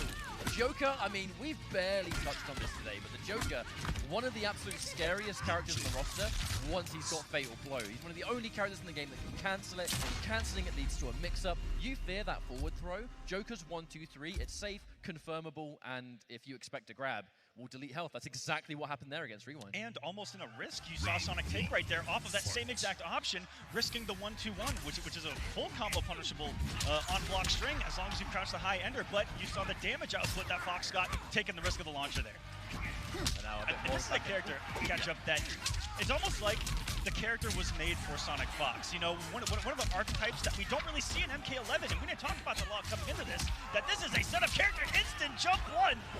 However, the setups do sometimes come with a price. Pretty high execution for the higher damage. We know Fox, they've got the execution. Speaking of which, 2-1, tries to jump full. It's all working out here. Oh, and even more. It's just layers upon layers, Aquaman. You get one knockdown, you want to lead it into the next one. That said, Rewind, 1 bar of meter, and a fatal blow can definitely be enough to win the jump 3. Joker's jump-ins are so strong. Sonic did that jump kick nice and early, get those active frames out there, a lot harder to anti-air. And this character, you've spoken to Sonic Fox a lot. He loves playing neutral, but he loves setups. And one thing that this character excels at is the setups, but also the resetting of the neutral that you see with all these jack-in-the-box, especially here in the corner. Wow, the corner's a scary place to be. Joker's got insane corner damage. The grabs as well. Just really coming back to how good mids and buttons Joker has. The grabs become crazy scary. 4-2-1-2. Safe on block. Sticks it out again. Going into backdoor 4 instead, but right now, taking a turn away, Rewind's going to get a launch. Breakaway's possible. Fox not playing any games. And a wonderful throw tech as well. Rewind's going to be really careful sticking out buttons with this health. A confirmed breakaway. So important, denying the damage and denying crushing blow. You've got to do it. And you see there everything on block, going to that jack-in-the-box, resetting everything's going to be coming in from the sky. Sonic Fox on pressure, looking for something to whip punish. Every time he does that jack-in-the-box, it's that perfect spacing to try to see something whip, tries to catch him with the 2, but here comes Rewind on the offense, gets him with the low. It's going to be off the pound here. Nothing, just keeping it basic. Not taking too many risks now as Rewind, but with this health deficit, may have to eventually. Yeah, these individual hits aren't going to make Fox sweat just yet. Speaking of which, spend another one. And just trying to be as safe as possible. Just resetting the neutral dash punch. Not an amazing trade at this point, especially how weak he is. He has to make a big play, and he has to do it right now. Has a fatal blow, but Fox does as well. Anything on block is going to fatal blow cancel, and just like that, that should be the chip out, and Fox goes up 2-0 on Rewind. It's layers upon layers, like we just talked about. Joker being able to cancel his fatal blow meant the second Rewind was at chippable life, and no last breath was there. That fatal blow cancel sealed his fate. There was really nothing he could do about that. Going back to character select, even if Rewind doesn't change characters, he might do. But this is more of just a momentum reset, I think, for sure. He's thinking about it. Looks like he's hovering over some of his characters. I saw a Liu Kang there. I saw a Kung Lao. Going back to that character pool that we discussed, Rewind, he's not a one-trick pony by any stretch. Not one bit, and these two have had a close record throughout the pro competition, just 3-2 in Fox's favor. This is one of the few players that has actually been able to go toe-to-toe with Sonic. Looking at Sonic's record against everybody else, you look at 3-2 and you're like, that is pretty dang good considering. I mean, Fox, they had to go into this tournament immediately fighting for their life. The really insanely close match against Stabs. And now against Rewind, looking a little bit more manageable. But although Fox, they're the favorite to win this tournament. But the fact they use variation 2 Joker, that's still kind of a wild card in itself. It's a tricky variation that not everyone has a lot of experience against. No pun intended whatsoever in there as well. Rewind making the switch to outtake Johnny here. Yeah, we'll see if that increased range, the fireballs might be able to make it work. Fox looking for some of those trades, sticking out that 2-1. You can just see the range. Oh, yeah. It lets Joker go toe-to-toe. Abusing it. With the long buttons, no! Almost to confirm. The setup actually worked, just didn't the execution to follow up with the 1-2-1. Looked like it's what they wanted right there. Everyone's going to play a lot more of a grounded game, which almost, I think, plays into Fox's hands here, but we'll see how it develops. Whips the jump in. Escape failed. I mean, he gave a good go to try and take that grab, but not quite working out. Joker's down 4.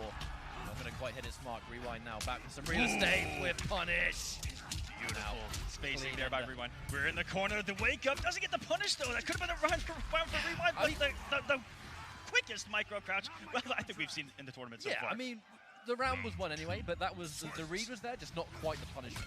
Not that it really matters. Speaking of which, not going to blow the crushing blow just yet. Wants to build towards the Bird Boy beatdown instead. Or wait for that pesky defensive meter to disappear on the side of Rewind. No pickup, but you know, that Rising Star is so quick on recovery that, you know, even on breakaways, it recovers in time to still have your turn when you're Johnny Cage. And what positioning Rewind has right now. Fox is back to the corner, the whiff throw not getting punished, even though Johnny was at that sweet spot to throw out them legs. Fox has been whipping, he's been, like, they've sort of been whipping quite a lot of buttons here that Rewind has been a bit slow on the uptake, trying to get those punishes in. And now, Ender here. What's going to be the mix? In the corner against Johnny Cage, absolute nightmare. It is jail. Incredibly hard to get out. You're no +6.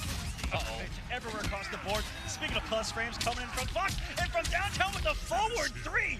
What an offensive decision by Rewind to stay alive here on the winner's side. And we got ourselves a match. There was no fatal blow needed. Rewind knew he had all the damage with the Rising Star at the end, but at this point it was just a clean change of momentum. If you lose 2 games in current, really the pace that Rewind did, you just got to have something to break off that snowball effect that Fox was trying to build, and now they're going to get knocked down, sent full screen. And it's all about the range with punish again, but you know, Fox, that's not the first time they've got the forward 2-1 and they've not gone for the crushing blow. They're trying to build towards Bird Boy. It's so good.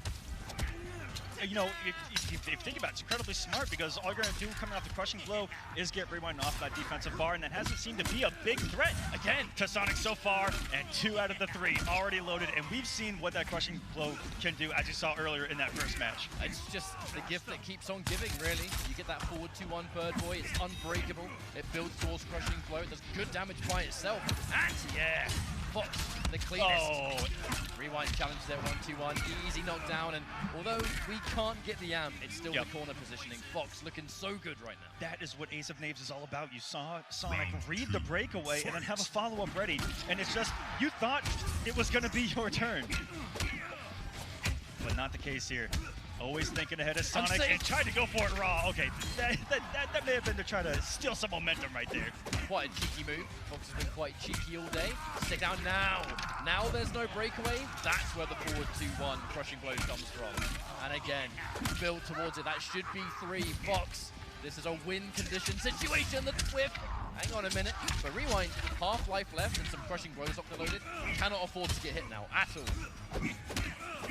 Especially with that crushing blow loaded, massive damage on board, and anything confirmed to it might just do it at this range in the health bar. Any individual hit here is going to put Fox with the fatal blow, and the fatal blow cancel combined with these crushing blows makes it horrendous to deal with. Fox, they're in a good position. I'm about to say Sonic actually probably wanted to take some chip on block right there just to give him that cancel. Perfect. We've all been in that scenario. Just let me want one thing on block. I've got my fatal blow, but the healthy for Rewind again to stay alive. This is match point for Sonic Fox in the defense by Rewind. He's gonna stay alive. They bet the absolute farm on that because the crushing blow was ready. If that Bird Boy beatdown connected, that would have been a game over. No breakaway available for you at all. Absolutely sensational how Rewind has managed to stay alive right there and going through. I don't even know what Joker put up, but I know it involved that cane on knockdown. And look at the offense by Rewind. He's starting to warm up. Fighting back, and then some sticks out the forward 1 string. Tries to anti-air. Joker's down 2. It has great range, but it's a bit slow compared to some of the other uppercuts. A little bit slow there from Fox. Half-life down, Rewind in a decent position. They're just going to back up and disengage for a minute, but he's right back in. Clean anti-air. Knockdown pressure. Sticking out that forward 1 again. And the down 2 trade. Great damage and a favorable trade here. Getting a challenge. Sit of respect. Wow, you were talking about a challenge? They're swinging the down 2 by Rewind, but what a wonderful tech to keep themselves alive. Sonic and right into the fatal blow. That happened so quick. That was such a clean answer, and by all accounts, that should be game over. What a decision there from Fox to interrupt. The knowledge. The knowledge. Sensational match between the two, and you see Sonic there saying, I don't know about a Mercy this time around. Too close for comfort, I think. Body stick high, never gets old. Just waiting for it. There it is. Have the luxury of just hearing it in your ear hole. Perfect. But I mean, overall, that was just a fantastic series. The change to Johnny Cage clearly worked out here. It's just the range more than anything else. These two characters, well, you know, Johnny Cage and Jackie, they are two characters that are kind of ruling the roost of the tier list, right? The thing about that is, if you're Sonic Fox, you're going to get as much experience as you possibly can on a daily basis. It's a matchup that you've played 1,000 times already, so a lot of comfort there coming out from Fox. And you saw some matchup-specific choices that were made, the most notable thing being the very last play to interrupt Rising Star, just to go through Fatal Blows and play Joker as one of the fastest ones in the game. And that right there, the Fatal Blow cancel going into the 1-2, thinking that the throw was going to come, so rewinded the micro duck and then got hit by the 2, set all of that in motion. Sonic coming out swinging, rewind, a little late on the adaptation, but almost brought that all the way back. Almost had ourselves another Game 5. Still sensational across the board. Really goes to show why having multiple characters locked and loaded does make a big difference in a competitive setting. If you can have characters that just bring a different style of play to the table, or just something that is leaps and bounds, no pun intended for Jackie, I guess, but that final play, so smart to just interrupt. Looked a little bit like the range was just too far away. It's safe on block, yeah, but if it fails to connect, then you can still interrupt at the end of the day. That is right. Coming up next, we're going to have Noble Combat versus PXP of Foxy Grandpa. And both of these guys had some comfortable wins coming into the second round here in this final combat. No one eliminated yet, by the way. Everyone is still alive, and every single match is going to be streamed, so you guys are in for a nice long day of Mortal Kombat here at Final Combat. But I mean, I think Combat's the word that's getting used to. That's a lot of Combat. Combat's playing. My bad there. That's exactly my point, because Combat's up next. But this matchup is, I can't recall the last time these two players actually went head-to-head. But it's a clash of generations. Combat is, without question, kind of like the more modern generation of NetherRealm players. Really kind of made a name for himself in the online world of Injustice 2. You know, shouts to Combat Cup and you guys running all that back in the day. But that was kind of the first thing that let him dip his toes into competitive, and he went all guns blazing into MK11. But if we're talking about legacy, Foxy is as old school NRS. If there's he's been around since 2011 and he's still going. He's been top first level ballot in Hall every of Fame. game. Right there is a Foxy Grandpa. Has been doing it since the beginning and has been incredibly consistent and at the top since. And that's something you can't say about an awful lot of people here in this competitive community. And it's for me, even more impressive over the fact that NetherRealm games, they change. I mean, with the exception of Injustice 2, which is very much legacy with new mechanics. Mortal Kombat is a different game almost every single time, so from the ground up. To be super top level and very successful in every single one says a lot about your ability to just pick up those new mechanics and how important those Mortal Kombat fundamentals can carry you. I honestly have no idea how to call this one. Combat plays a whole bunch of different characters. Foxy really going into this tournament with exclusively Shang Tsung with a little bit of Kung Lao. The Kung Lao is matchup dependent. I know he's kind of made himself famous with Kung Lao, especially hat tricks, but Shang Tsung's one of his favorite characters too. You know, so shouts to Mortal Kombat Conquest, the TV show that literally determined that Shang Tsung and Kung Lao would forever be his favorite characters. True story. Very weird though. I respect it. Yeah, you have to respect I respect it. Coming into this, you know, going up against Combat, who plays probably half the roster, but has been coming here primarily with that Johnny Cage, which I think is a matchup that, you know, Shang Tsung players, you know, when you think about Johnny Cage, it's one that's playable. You know, able to play that zoning game. You're going to see Foxy. You saw in his first match implement Foxy's strategy incredibly well. Very keep away heavy, very, you know, throw heavy in his mix-ups. But when he chooses to do his offense is what makes him so unique, is that he'll play the lamest you'll ever see, and then at a moment's notice, he'll get incredibly aggressive on you, and you aren't ready for it almost every single time. The magic word to describe Foxy's playstyle is discipline. A lot of players out there they're not really prepared to be as patient. I mean, you can pay attention to the way Foxy plays. Sometimes he will sit there and do literally nothing. It is very aggravating. And just wait for you to do something and react accordingly. Shang Tsung, an amazing character, especially in Warlock, at just forcing something out of you. The thing about Johnny Cage is he's got range and he's got fireballs too. This could be an extremely long-range game. I think that the name of the game here is going to be discipline. It's going to be how can Combat handle that play style? Can he implement his own? Because Foxy's a very hard player to implement your own game plan against. And that's what I see out of Foxy so much. Being able to control the pace of the match. He's so good at it. You know, both of us have played against him. It's frustrating, very frustrating. I'm not going to vent it here, but I can't wait to see this match go down. I have no idea how to call this one. Combat is really on quite a tear for Yeah, such a he young is- player he as is- well. He's one of our youngest competitors in the pro competition. One We of the can never youngest. He doesn't look like it, but I let's know. never forget it. It's He very is- impressive. He's been on fire here a little bit lately, winning a bunch of big online events. Coming into this, didn't have the best finish to the pro competition season. Once upon a time, I beat Shinnok. You have a colorful imagination. Look it up.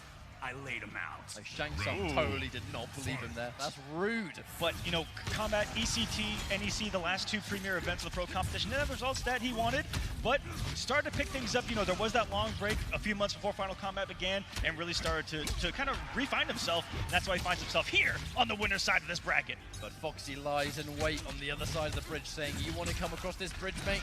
Get through all these ground eruptions. And so far, Foxy, decent lead, but gotta watch out for the range. That's really the game of footsie we're looking for. Foxy, he's going to play projectiles, but he's going to keep his eye on Johnny Cage's mid. Low profiling right there. The low profile is such a dangerous tool. Amp again, just for a full combo set, full screen combat. The second fatal blow becomes a possibility. Cage can expand, but the forward two with punish, and just keeping it unbreakable.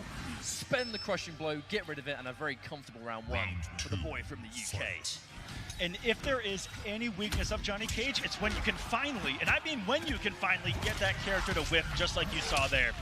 And to have the reactions and punish that Foxy had on deck. Now he's letting the bodies hit the floor here. It's nothing but metal here at Final Combat. I mean, he's going in for so many corpse drops. And so far, you have to remember, so much damage for a single corpse drop that it's one of the better projectiles in the entire game. Staggering the 1-1. You respect the 1-1-4, the 1-1-2 opens up these free grabs. It's either heal from forward throw, full screen from reverse, active frames of the down 4. Or that with the 1-1, trying to bait you out of reading that throw. And now here comes Foxy, thrown out again, respect, but probably expecting the overhead follow-up. All right, a nice grab. Think about Johnny Cage, he sends you pretty far away for a successful grab, and that's kind of where Shang Tsung wants to be. He doesn't, though, want to be in the corner. Foxy. Ooh, no fear, just swing it out. That is not as easy as it It looks. is very difficult to do, and to do it on the world stage, Foxy.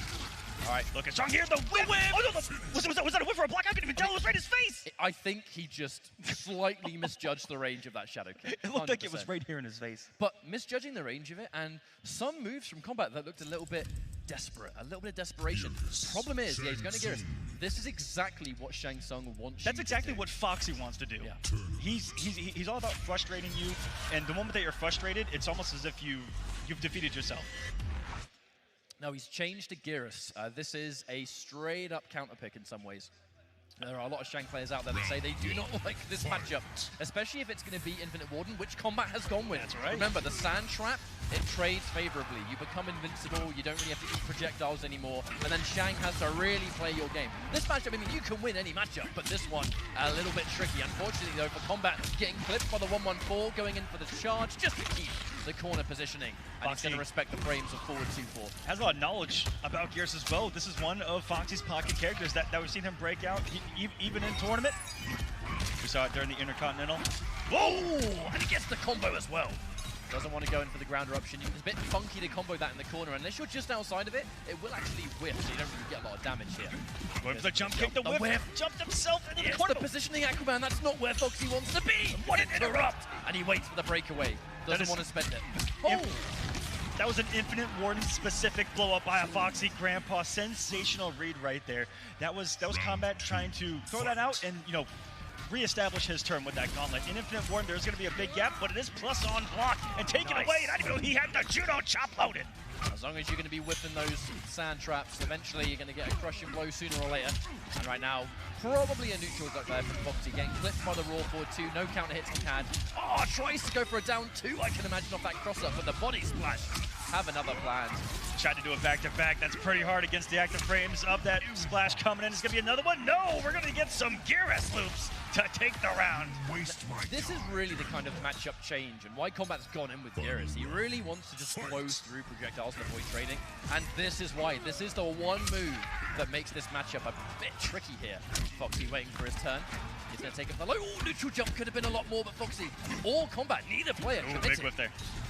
Magnet arm, plus frames, no flawless block, and the wonderful flawless block out here, breaking causing the breakaway there from Foxy. The longer this pro competition has gone along, the more we're starting to see that higher level gameplay catch up. And here at the World Finals, we're seeing it on its best display possible. Wonderful hit confirmation here, no breakaway. This be some big old Geras damage. The crushing blow out of the corner. He wants to put Foxy on life alert here. Okay, wake up. We're going to get a tiny bit of life back against Geras, though. Not really going to help you too much. And a wonderful throw escape. Oh, another Great one. Tech. And a down one. Oh my god, this is the opening he needs. Breakaway. No, too late on the fatal blow. But I feel like that would have had a better chance at working if he breakaway. Yeah. Because remember, breakaway, you're actually in the air for a little bit He actually may longer. have read that, which was unfortunate. It's the small thing that some people miss, right? Where if you're launched by mostly crushing blow launches, if you don't do a breakaway, you fall a little bit faster. Now, yeah, the change. He's gone in with Kung Lao. Geras is one of the matchups that he does not pick Shang into. And this is going to be a game of constantly going back and forth with characters, because the fact is, KOMBAT plays one of the characters that forces you to pick Kung Lao. And in this situation, if Foxy were to win this with Lao, if he wins it convincingly, KOMBAT's probably going to change away, and it's going to inspire a Shang pick again. Yeah, there's going to be an immense back and forth. Is this our first counter pick war here at Final Combat? Did you want to get here? The Z-Hat throwing out, and this is a variation that you really only see out of Foxy here in the later stages of the tournament. Right, tries to wake up roll, but he's going to get chased down by the grab. KOMBAT looking nice and comfortable.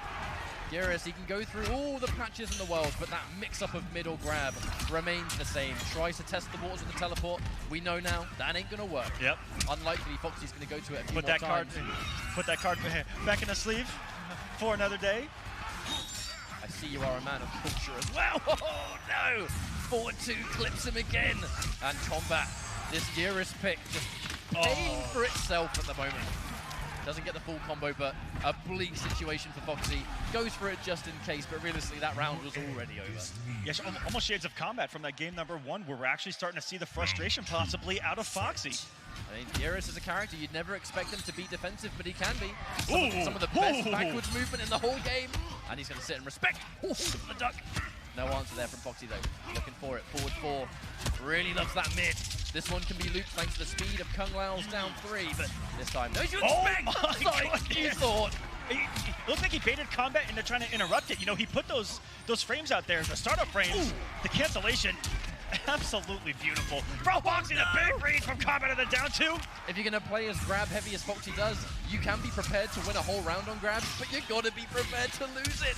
It's that double-edged sword effect, the damage! Look at that, off of a down 2 crushing blow, still hitting for 520 damage. And now next to, whoa, last second breakaway, and now we have a fatal blow. We're in territory for it for the victory. Absolutely clutch, and the fatal blow's in play. Oh, he jumped in! Oh my god! You know, if that's pre-patch, that might have worked. But thankfully, in the recent change, remember, the armor of fatal blow activates on frame 8 rather than 5. I'm not even sure he had the health in that situation to absorb that. I mean, I think it was a risk he was going to take. However, knocked down again, damage, and what's the play? Just sits and respects it. Nice and patient there from KOMBAT. The ball's really in Foxy's court to make something happen here. Realistically, in this game of a counter-pick war, you kind of need to win a game each. That first win matters so much here that if Foxy interrupts 2-1-2-1-2, boys. Yeah, KOMBAT breaking it that gauntlet maybe a little too much here. All right, here we go. Foxy grab. On the offense. What's Twist going to be? Throws out that Z-Hat plus 8,422 and going into the throw. I mean, the down 2, I believe, has already been used. So he's kind of like, well, you've already used one of the big punishes here. Not as much to fear, although this is infinite water damage. Whip and another grab, reverse. A knockdown, it's a scary position for KOMBAT.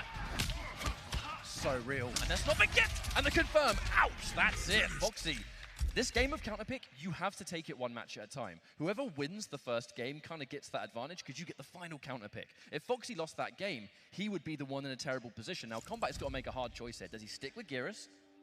Or does he just go for something? Because he plays so many characters. Of all the players that exist in this top 16 bracket, KOMBAT plays the most characters. And that says a lot with someone like Tekken Master in the bracket.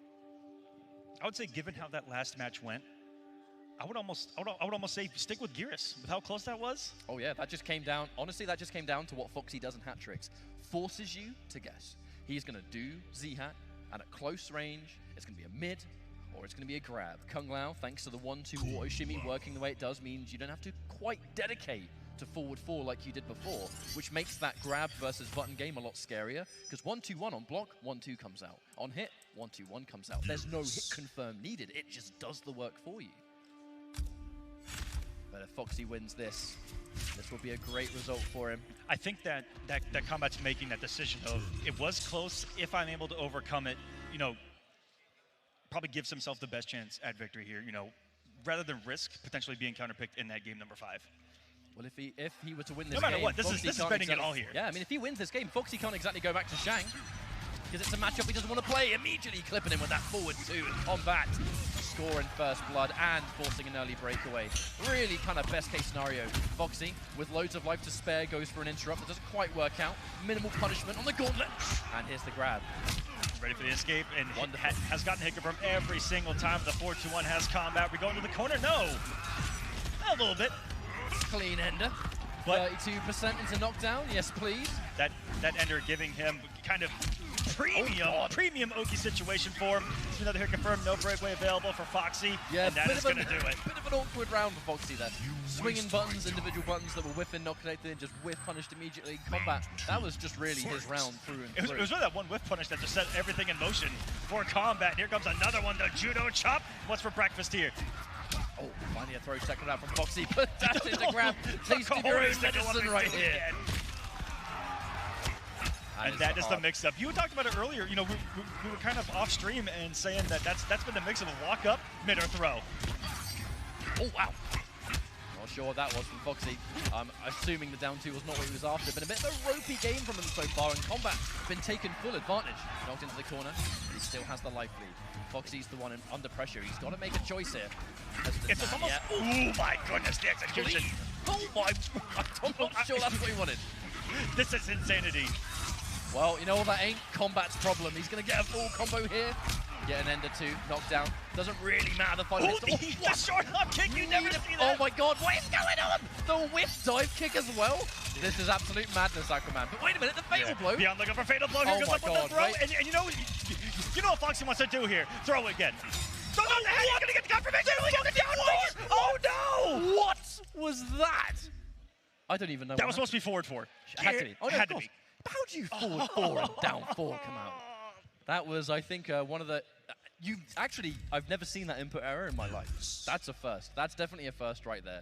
That was going to be a forward 4. That was going to be a fatal blow combo into round win. Thank you very much.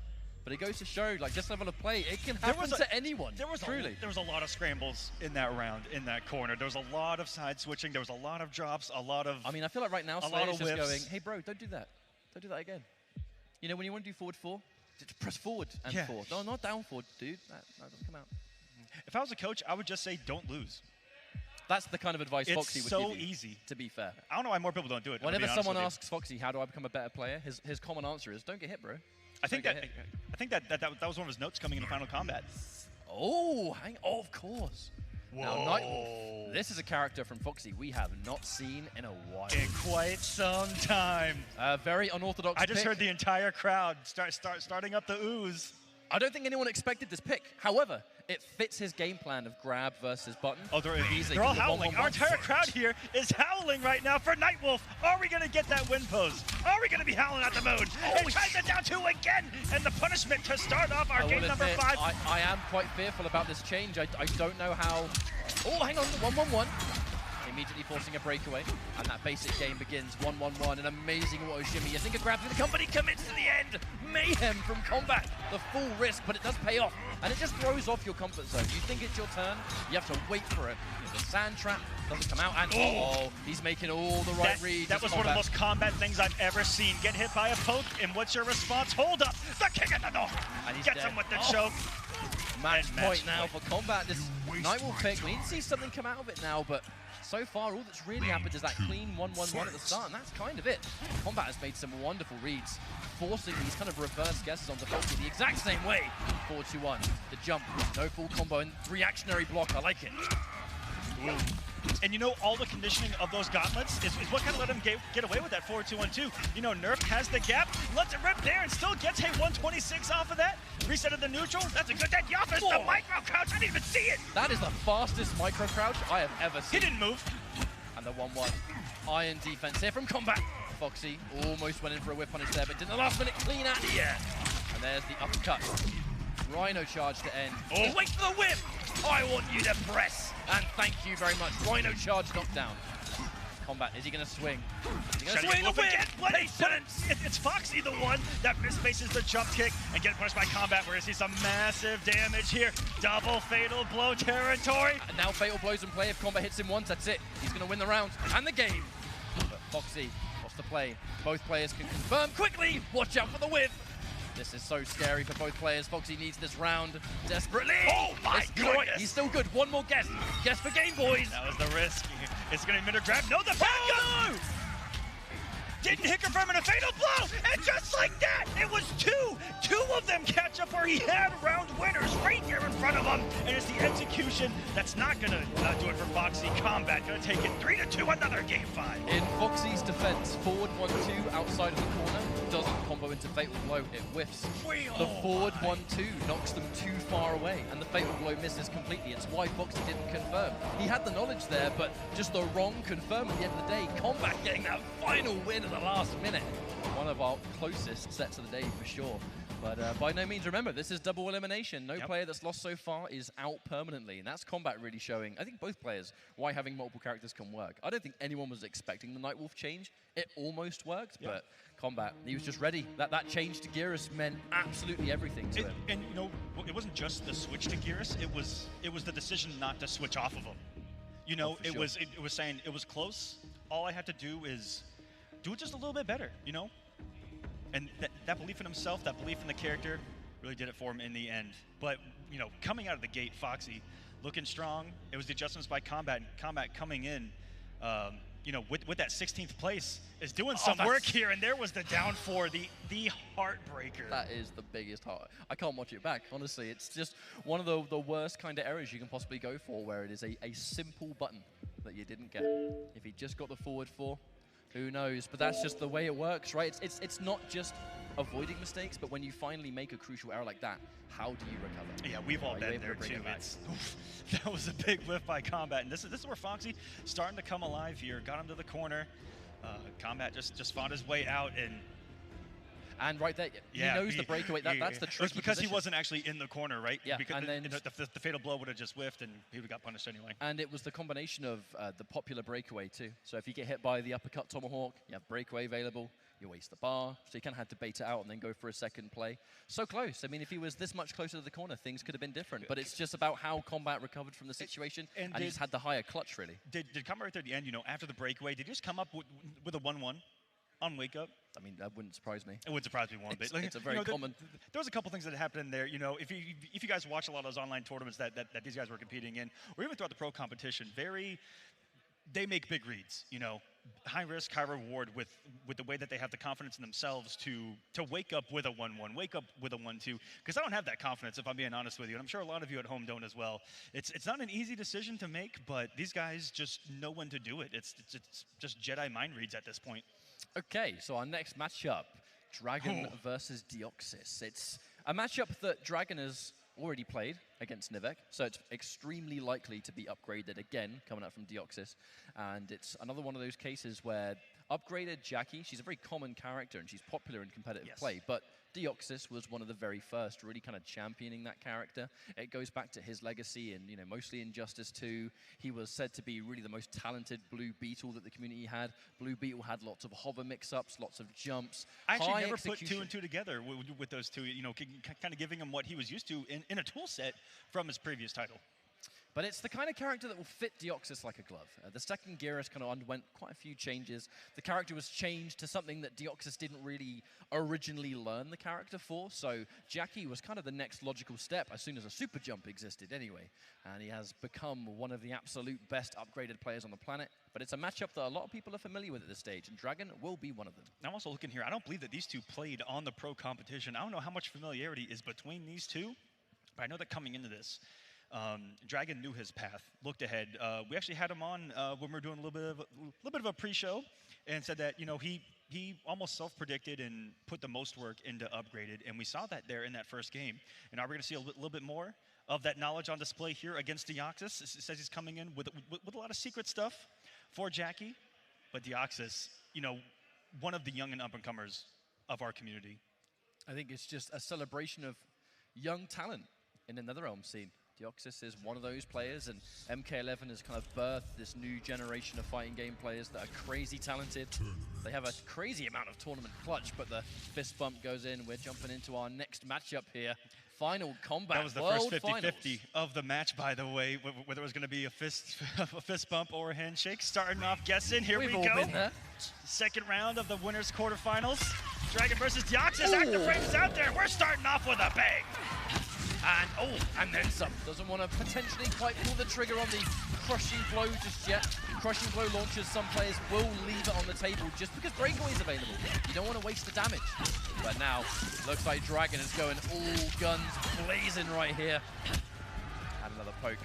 A good amount of damage to start things off. And the last minute cross up, Dragon ready for it. Just showing a high level amount of patience. And throw techs, that's what you got to look at with Dragon. He has some of the craziest throw techs in the entire scene. Oh, Dragon thought he could get away with the stagger right there because of all the threats after. That 4-2-3, wall could come, Hell's Wrath could come. Heck, anything from this character. Away teleport, everything that you're looking for. So to get the punish, we saw that by Deoxys, and we saw Dragon implement that jump back one an awful lot earlier against Nivik, just to cover the leap in, and even on a whiff can get out of Hell's Wrath, just to kind of cover two options there in the air. Extra damage, real estate. Nice matchup knowledge, really. But Dragon gonna take that first round, but immediately clipped by the neutral jump from Deoxys. Is gonna get a full combo, keep the corner position. Doesn't quite get the final hit, but the bulk of the damage was done. Unfortunately, though, here's a stun. And Dragon, once more, wants to keep things as unbreakable as physically possible. Nice amount of damage. Deoxys currently on the offense. The grab's gonna be good. But he needs plenty more where that came from. Oh my. And now he'll do it. 2 for 2 going through the wall, and that was absolutely sensational. Recognized the breakaway and got the teleport Dragon.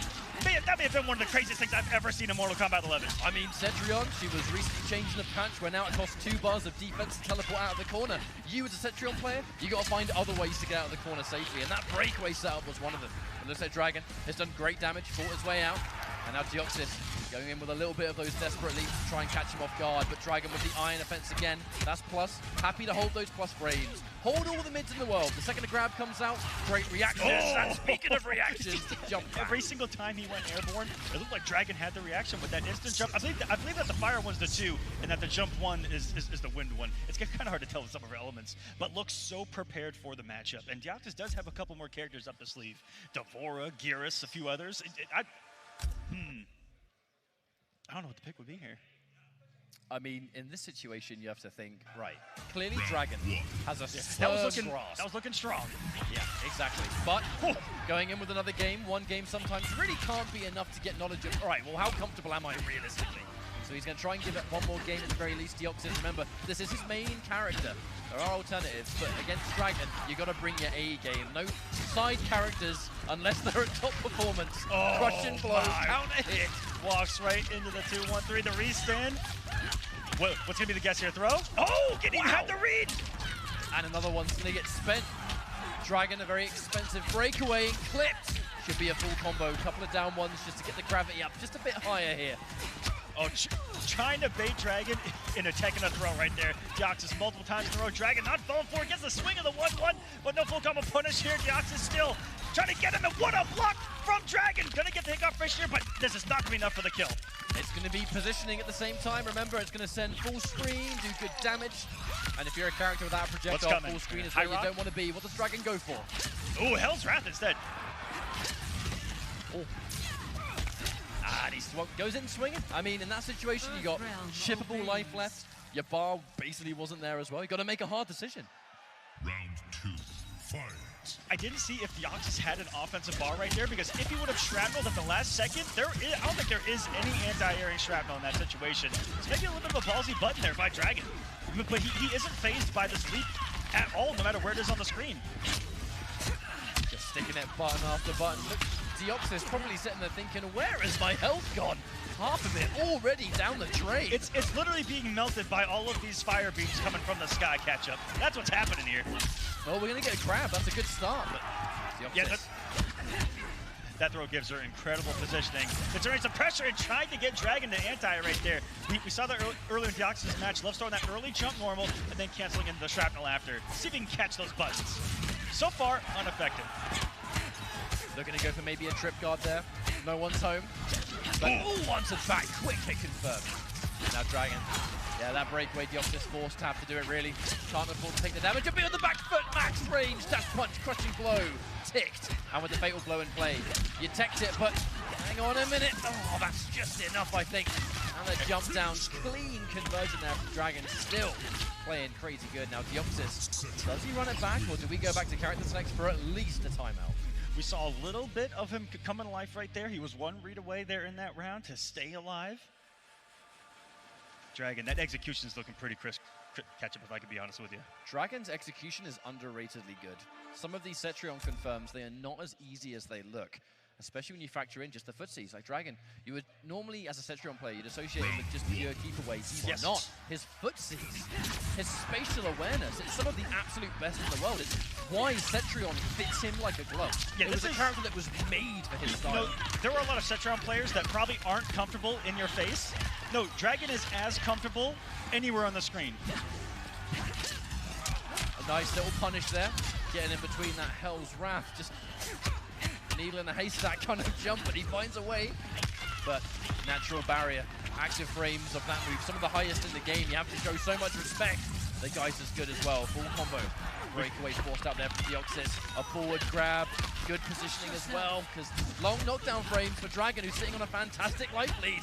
And the throw tech, again. Yeah, you brought that up earlier, and it was like I talked about, Dragon, even with his back to the corner, most of that round, just fought his way out, and he's perfectly comfortable doing that. And I guarantee some of these throws are not the obvious ones either. They are the unorthodox throw you out of the corner grabs, throw you towards when my back's to the wall, and he'll still tech them. Because he has that next level, that sixth sense, and it's bringing him into a match point here against Deoxys. A 3-0 is not what I expected here between these two players, but we're moments away from it potentially being the case, Aquaman. Oh no! Again! No belief there out of Deoxys and his Dragon with the immediate switch. And that's the active frame still goes over with the shrapnel. Beautifully executed. He was about to land into a combo right there if he wouldn't have let that rip. Fatal blow is going to be in play for Deoxys. Could be the start of a potential comeback, but really just a mountain of a comeback needing to be made. Restand situation. Dragon just trying to jump out. Oh, he does it twice in a row! No one would expect Dragon to jump twice in a row. That's why it was such a good choice. And he's gonna do the 2-1-2, maximum amount of chip possible. Dragon gonna take it here. Dominant performance to move along the winner's side, and that is gonna be the winner's side of top 8 for Dragon. Absolutely phenomenal display there from Dragon. By no means is his journey over. He's got plenty of games left, but if he's playing like that throughout the tournament, that's why he's always said to be a top 3. Now, when you think of the 3 players that have the highest chance of being at the top of the pyramid here, Sonic Fox, Ninja Killer, and Dragon. And Dragon proving consistently why that's the case. And unlike a lot of other players, he is exclusively a Cetrion player. I know he plays a bit of Sindel. I can't say how confident he is with that character in a tournament setting. But when it comes to Cetrion, he is the best in the world. And that is exactly why. And, you know, this is Dragon who, you know, rather than looking for the answer in another character, tries to find the answer with his character. You know, one of those few that's not very, you know, flavor of the month type. Wow, we're gonna get a run back on that. Oh no! Wonderful read there by Deoxys, by the way, to get that punish. But yeah, just sensational play there. Only our third 3-0 of the tournament, and we're on our 12th match in now as we move along to Ninja Killer versus Tweety. This is CGL versus CGL. We're going to have a team kill for you guys, and Ninja Killer coming in with one of those 3-0s, and statistically scary coming in the final combat. I mean, it's so hard to not vote for Ninja Killer to be one of the favorites to win this whole thing. You know, I said this yesterday that Ninja Killer is an inspiration to online warriors everywhere. It's so rare that you see someone kind of dominate and terrorize the online world of a game, and then, hey, there are tournaments. Yep. Maybe you should go. It normally takes players quite a few to really find their footing and get comfortable in the world of offline, because there are so many moving parts that are underratedly difficult to get through, whereas Ninja Killer kind of just bypassed the whole thing. Yep. But we saw from Tweety's interview, he's here to look to take out the big names. He already got that close win versus Dizzy TT, that final game situation. Had to display clutch to make it that far. When you go all the way to win a set that goes on as long as it does, that's not easy to do, least of all in a setting like this. That's right. And I feel like he's actually going to be confident against Ninja Killer in this situation. You know he is. Tweety's one of the ultimate wild cards of our community, where at any point can make a monumental run and get a massive victory. And on the biggest stages of our community, has been able to do it. We'll see if he can do it here against Ninja Killer, who, by the way, coming as the 3rd seed in the world, only went to a few premier events. And this is his rookie season. This is his first competitive tour ever. Has only been to, what, 5 tournaments total in his life? And is doing it big here on the world stage. But that's why it's so impressive to me, is that anyone who watches Mortal Kombat knows that Ninja Killer debuted by being the Liu Kang god of Mortal Kombat X. He had execution that no one had ever seen before. Walked into Mortal Kombat 11. It was a brand new game. So there were all those questions for Ninja Killer that Ninja Killer had to overcome, right? Of can a completely different game, mechanically, can he be at that level? And coming to Mortal Kombat 11, he went to his first tournament, 100+ entrants. What was it, about a month after the game came out, and won it against some of the legends of our community. I believe he defeated Forever King in the Grand Finals. And he actually played Forever King round 1 of the tournament, and then ran it back in Grand Finals. Remarkable result. But who knew that it would lead to this? All the way in the winner's side was able to take it.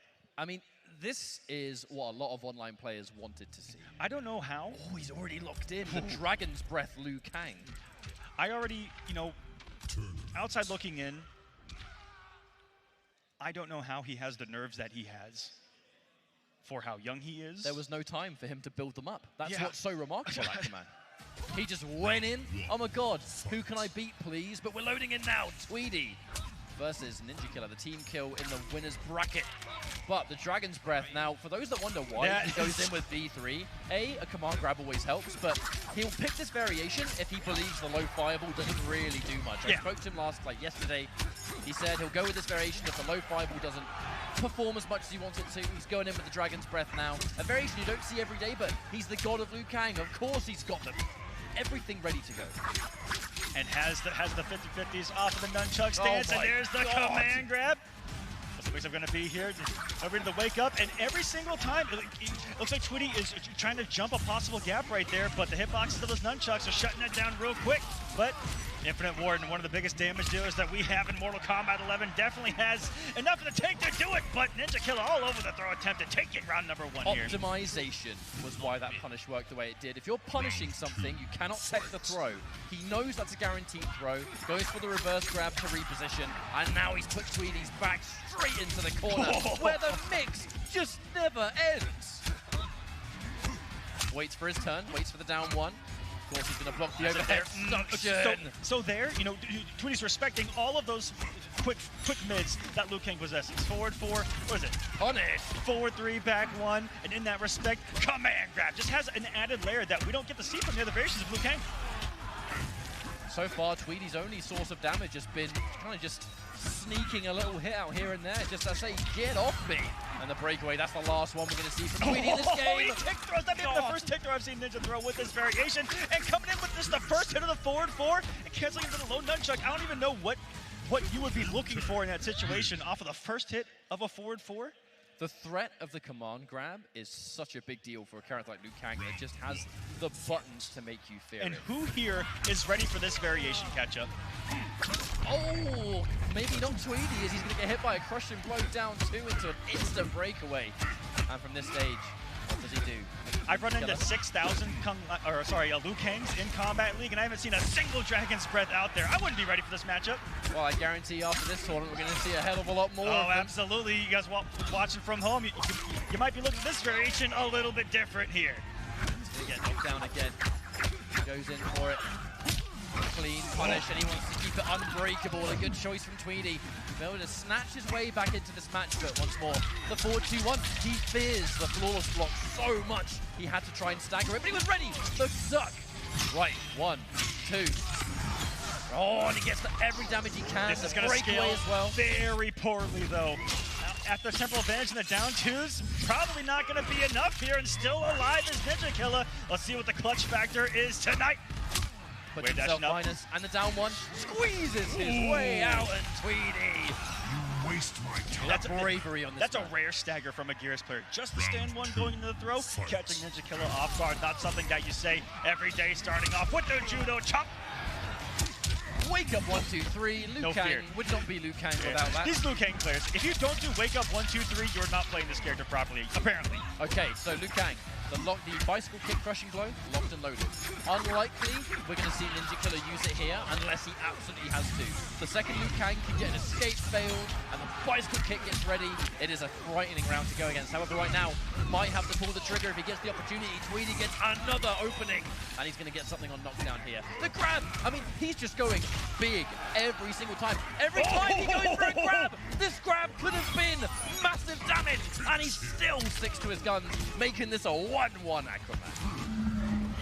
You see Tweedy up there, wiping away possible little bit of sweat. I think everybody in the building is sweating right now for these players putting on such wonderful performances. No shutout here, says Tweedy. We got ourselves a match, and it's huge adjustments there. Could have got some big damage there, but maybe expected the breakaway and didn't want to overcommit and get punished on the wake up. Now, if they can do this early on, you can kind of afford to take a few grabs. Oh, the up two! Not as fast as it used to be, so it's going to trade. And that's something that you see a lot of Gearuses kind of take out of their game plan against Liu Kang, who has so many strings that have the most minor gaps in between them. You know, 1, 2, forward 4. False block really not going to pay off there. And now he's sticking at one button at a time. Forward 2, getting outsped. Down 2. That costs your jaw right there, and he's going to spend more meter for the damage back to 2. Oh, Thank look you at this very damage. much. But this is Ninja Killer. Comeback's always possible. He's got one confirm into fatal blow. The round's and he over. confirmed right now. Scary, but reading the stagger there was Tweedy. And those are the decisions you have to make. That down one can get you killed in that situation just as much as the victory. I mean, you watch Tweedy play Gearus. One of the big things that separates him is that he keeps it so simple, but he's fearless. And the interruption, 1-1. Right there before our eyes catch up. He just doesn't care. He believes. That's what makes him so scary. He believes in his own decision so much that he doesn't care who he's against. But now Ninja Killer sticking out that forward 4 stagger once more. It's just a game of forward 2 versus. He's going to sit and respect Ninja Killer. Oh, the trip! Oh, give me that leg. Not everyone expects that sand to come off the 4-2-2, and it comes from about 3/4 screen. But here we are in the corner. He's gonna wave dash in. Oh, that's a Ninja Killer special right there. Just trying to get that max distance sweep and reset neutral. And he's sticking out the 4-2-1-2 again. There's been no answer from Ninja Killer just yet. They're just going to trade buttons back and forth here. Oh, thank you for the jump 3. I guarantee that was option selected as well. Oh, just you in know case. The jump kick OS recently introduced in the patch. High-level tech used by players in this situation. Back-to-back down 1. Guess what? Quick! Oh, No! that was so quick of a confirmation too. He just knew. Now, expensive, but important. We're going to see that finale here. Tweedy, we're going to see what he gets from it afterwards. It's going to end the round. Silver linings and all that, you're now going to know, look, the fatal blow is gone. Ninja Killer loses that important conversion possibility. If you're in that position, you're like, good, spend it. Because you have to have the mentality coming in, but that is not something you want to see right there. 261, even with the breakaway, command grab, there's 140 on top of it. You're already halfway dead and feeling the pressure now. Is Tweedy gonna get some big damage here as the breakaway coming from Ninja Killer? Here it comes. It's still going to get Samoki here, and that could have been an active splash coming in. Are you kidding me? The wake up down 1. And you know that Ninja Killer, he goes in for those command grabs and the mix-ups a little bit more often when you've used the breakaway. When you've not got the defensive bar, you kind of have to hold something to wake up. That's where the mix comes out to play. Whoa. Teleport! Oh, nothing personal, mate. And that was 2-1, and just for good measure. That was just showing off. Well, that's a turnaround. That is the comeback potential and how quickly V3 Liu Kang can just delete your life. That was so much momentum on Tweedy's side for a match and a half, and then just a complete reversal of that, right? Off of that big decision, off of that fatal blow comeback. And it was Ninja Killer who was able to take that better into the next round, I think. Got the massive read early with the down 2 crushing blow. Started to run away with it, and that is Ninja Killer even after winning an entire Premier tournament. Same look on his face. Nothing phases Ninja Killer, it seems. Calm and collected. It's all about composure, and that's what separates Ninja Killer from a lot of players in the business. Whoa! Immediate catch on the forward 4. And now, here we go again. Tries to anti-air, but Gearus' jump 3, notoriously hard to anti-air in this situation. Now the back-to-back, low profiling. Bit of an awkward exchange there for Ninja Killer, not quite able to squeeze a button in. Tweedy's strong-arming his turn back, and back-to-back grabs. Oh, the This back is the throw, bonus. that was sneaky right there. Coming Tweedy, little too slow on the forward 2. Wow. A wake-up down 1 is just the last thing someone should do in that situation, but Ninja Killer, Back-to-back, that worked for him. Even even when Gears was jumping at him, he decided to wake up down one, ended up being the right decision, and there's going to be almost no scaling on this, but still, I don't think enough to get the kill here. Definitely, so he's going to have a good situation. It was to just give himself that full screen presence, but this is Liu Kang and Ninja Killer with the reads. If he gets hit by a single sand trap, just like that, it's going to be over, and it is going to give Tweedy an opening he's looking for. But Ninja Killer, pretty good for crushing blows and resources, so he doesn't have a pretty hard time, I think, in the future rounds. He has plenty of stuff to work with. And the 1-2, it whiffs. Squeeze it down one. Tweedy on game point here to send us to a potential another game number 5. Does Ninja Killer have another comeback in him to take the victory early on? Try to move on to the Wizard top 8. The massive down to crushing blow. No breakaway available for Ninja. He's going to cash out. Is this going to be another crushing blow? Oh my goodness! Oh my, he's halfway dead already! Sparta! And now he gets him again, another grab. How many breeds is Tweedy just going to force on Ninja Killer? Tries to chase down the roll, but at this point he's got such a life lead. Oh! Active frames the jump kick, paying off for Ninja Killer here. The restand, teleported in place! What a mind game! Pull out all the stops. May as well throw the kitchen sink at him at this point. Yeah. Down one. Sonic Fox, not the only one with some magic trips up their sleeve here at Final Combat. Now Tweedy, this is a guessing game. Grab or mid. One read away. Strike up with the forward 3. Not gonna save him this time. We are going to a game number 5 once again. That is an extremely Ninja Killer thing to try in that situation. By all accounts, wake up fatal blow in that position does not work. You just need to hope that the opponent mistimes their meeting. That's right. And enough that you can just blow through with the armor. But remember, as we said earlier on, fatal blow armor was changed. It used to activate on frame 5. Now it's more.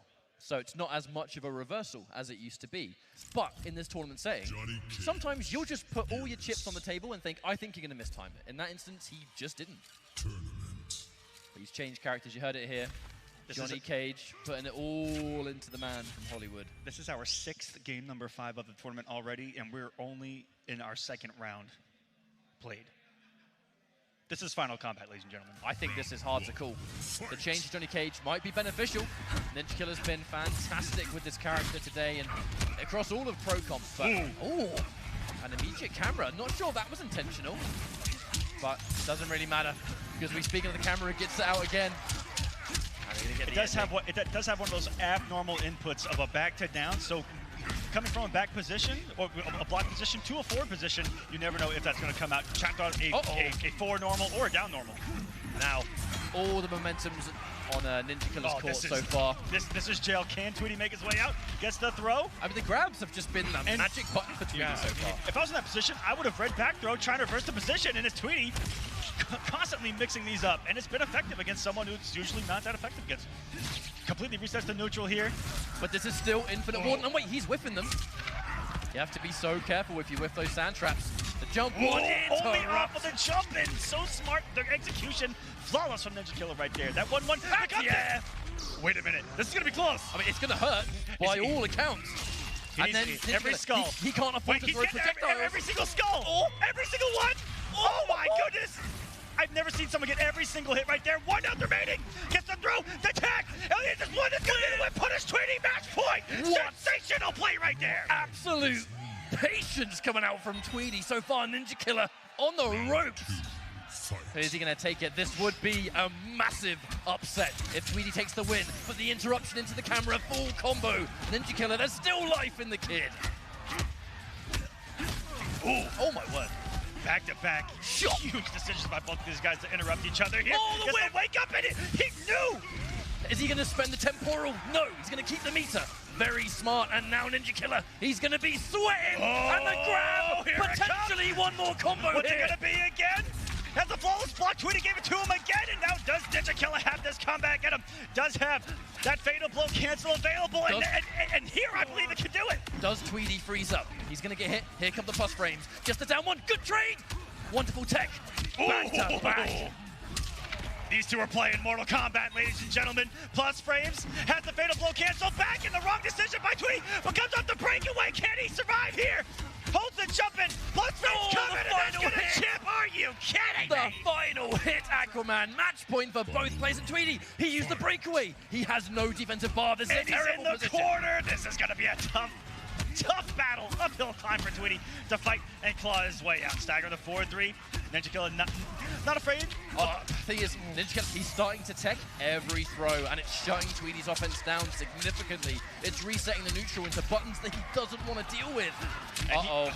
This is where Tweety's found himself for a match and a half. This is starting to look scary. Gets another throw. No fear by Tweety, though. He talked about coming in. There's no fear at all to continue the game plan. Oh, he goes for it.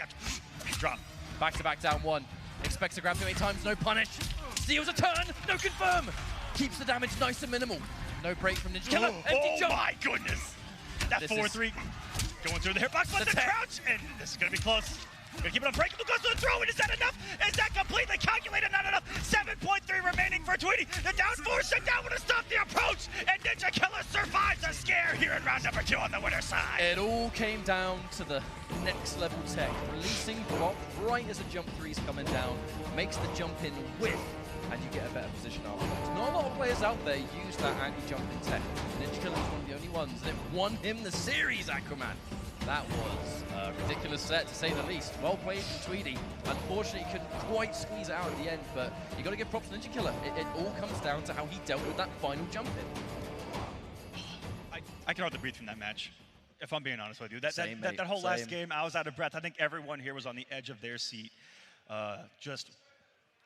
We've only just begun here. We're 2 rounds in on the winner's side. We're going to be moving along to the loser's side here coming up shortly. And every single round, every single game, the reads that these two had against each other, monumental. Every single game came down to those guttural reads. Right there, you know, back to back, just reading each other with these gaps and having the belief to fully swing through them. But there was the confidence you need. There was so much confidence from Tweedy, though. Like, it's what he really, I think, can celebrate as a player, is that he's fearless. It doesn't matter who he's against. And if you're going to play Geras, if you are going to play in a style where there's a million grabs coming out, you've got to be prepared for the dire consequences if the opponent makes a right read. Because if you whiff a grab in this game, you are more vulnerable than any character is in any NRS game, period. But to stay true to that and to not worry about the damage, and you're against Ninja Killer, and you're going for that kind of play. He has some of the best execution, the highest damage, and most of those grabs still worked all the same. I'm going to wait for that final play. It was right here. It just all came down to a jump that whiffed, and had from this point, had the hit over. advantage right there. And if Tweety would have canceled that dash any earlier into the 4-2, would have got the whiff punish, possibly could have stolen that victory right there. It all came down to one, and that's all you can ask for in these matches. And again, there's so much more Mortal Kombat to come. We're going to be moving on to the losers, round 1 after this. If you guys are following along on Smash GG, we got Stabs versus Hayate, Tekken Master versus Samij, Nivik versus Scar, and Conqueror versus Dizzy coming up next. And Conqueror versus Dizzy TT, the Brazil game show runback. Yes, Conqueror, that his was only opponent he fought Yes. in this whole pro comp was Dizzy TT. And Dizzy was able to take it. Let's see if Conqueror can get some revenge down there, or if he can stay alive, because we are going to be entering elimination territory coming up next, everyone. Don't go anywhere. More Mortal Kombat to come here at Final Combat. Don't go anywhere.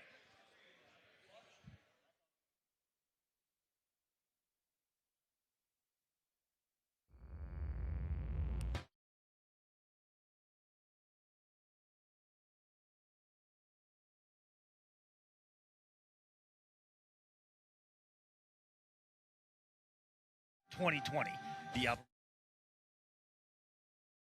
now over at trivium.org.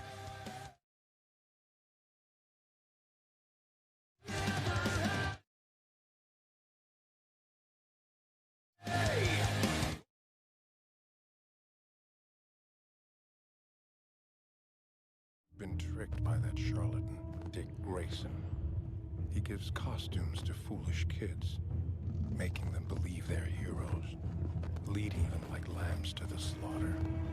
I told him if he ever put the Titans back together, I'd kill every last one of them. And you're about to learn I'm a man of my word.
flawless victory.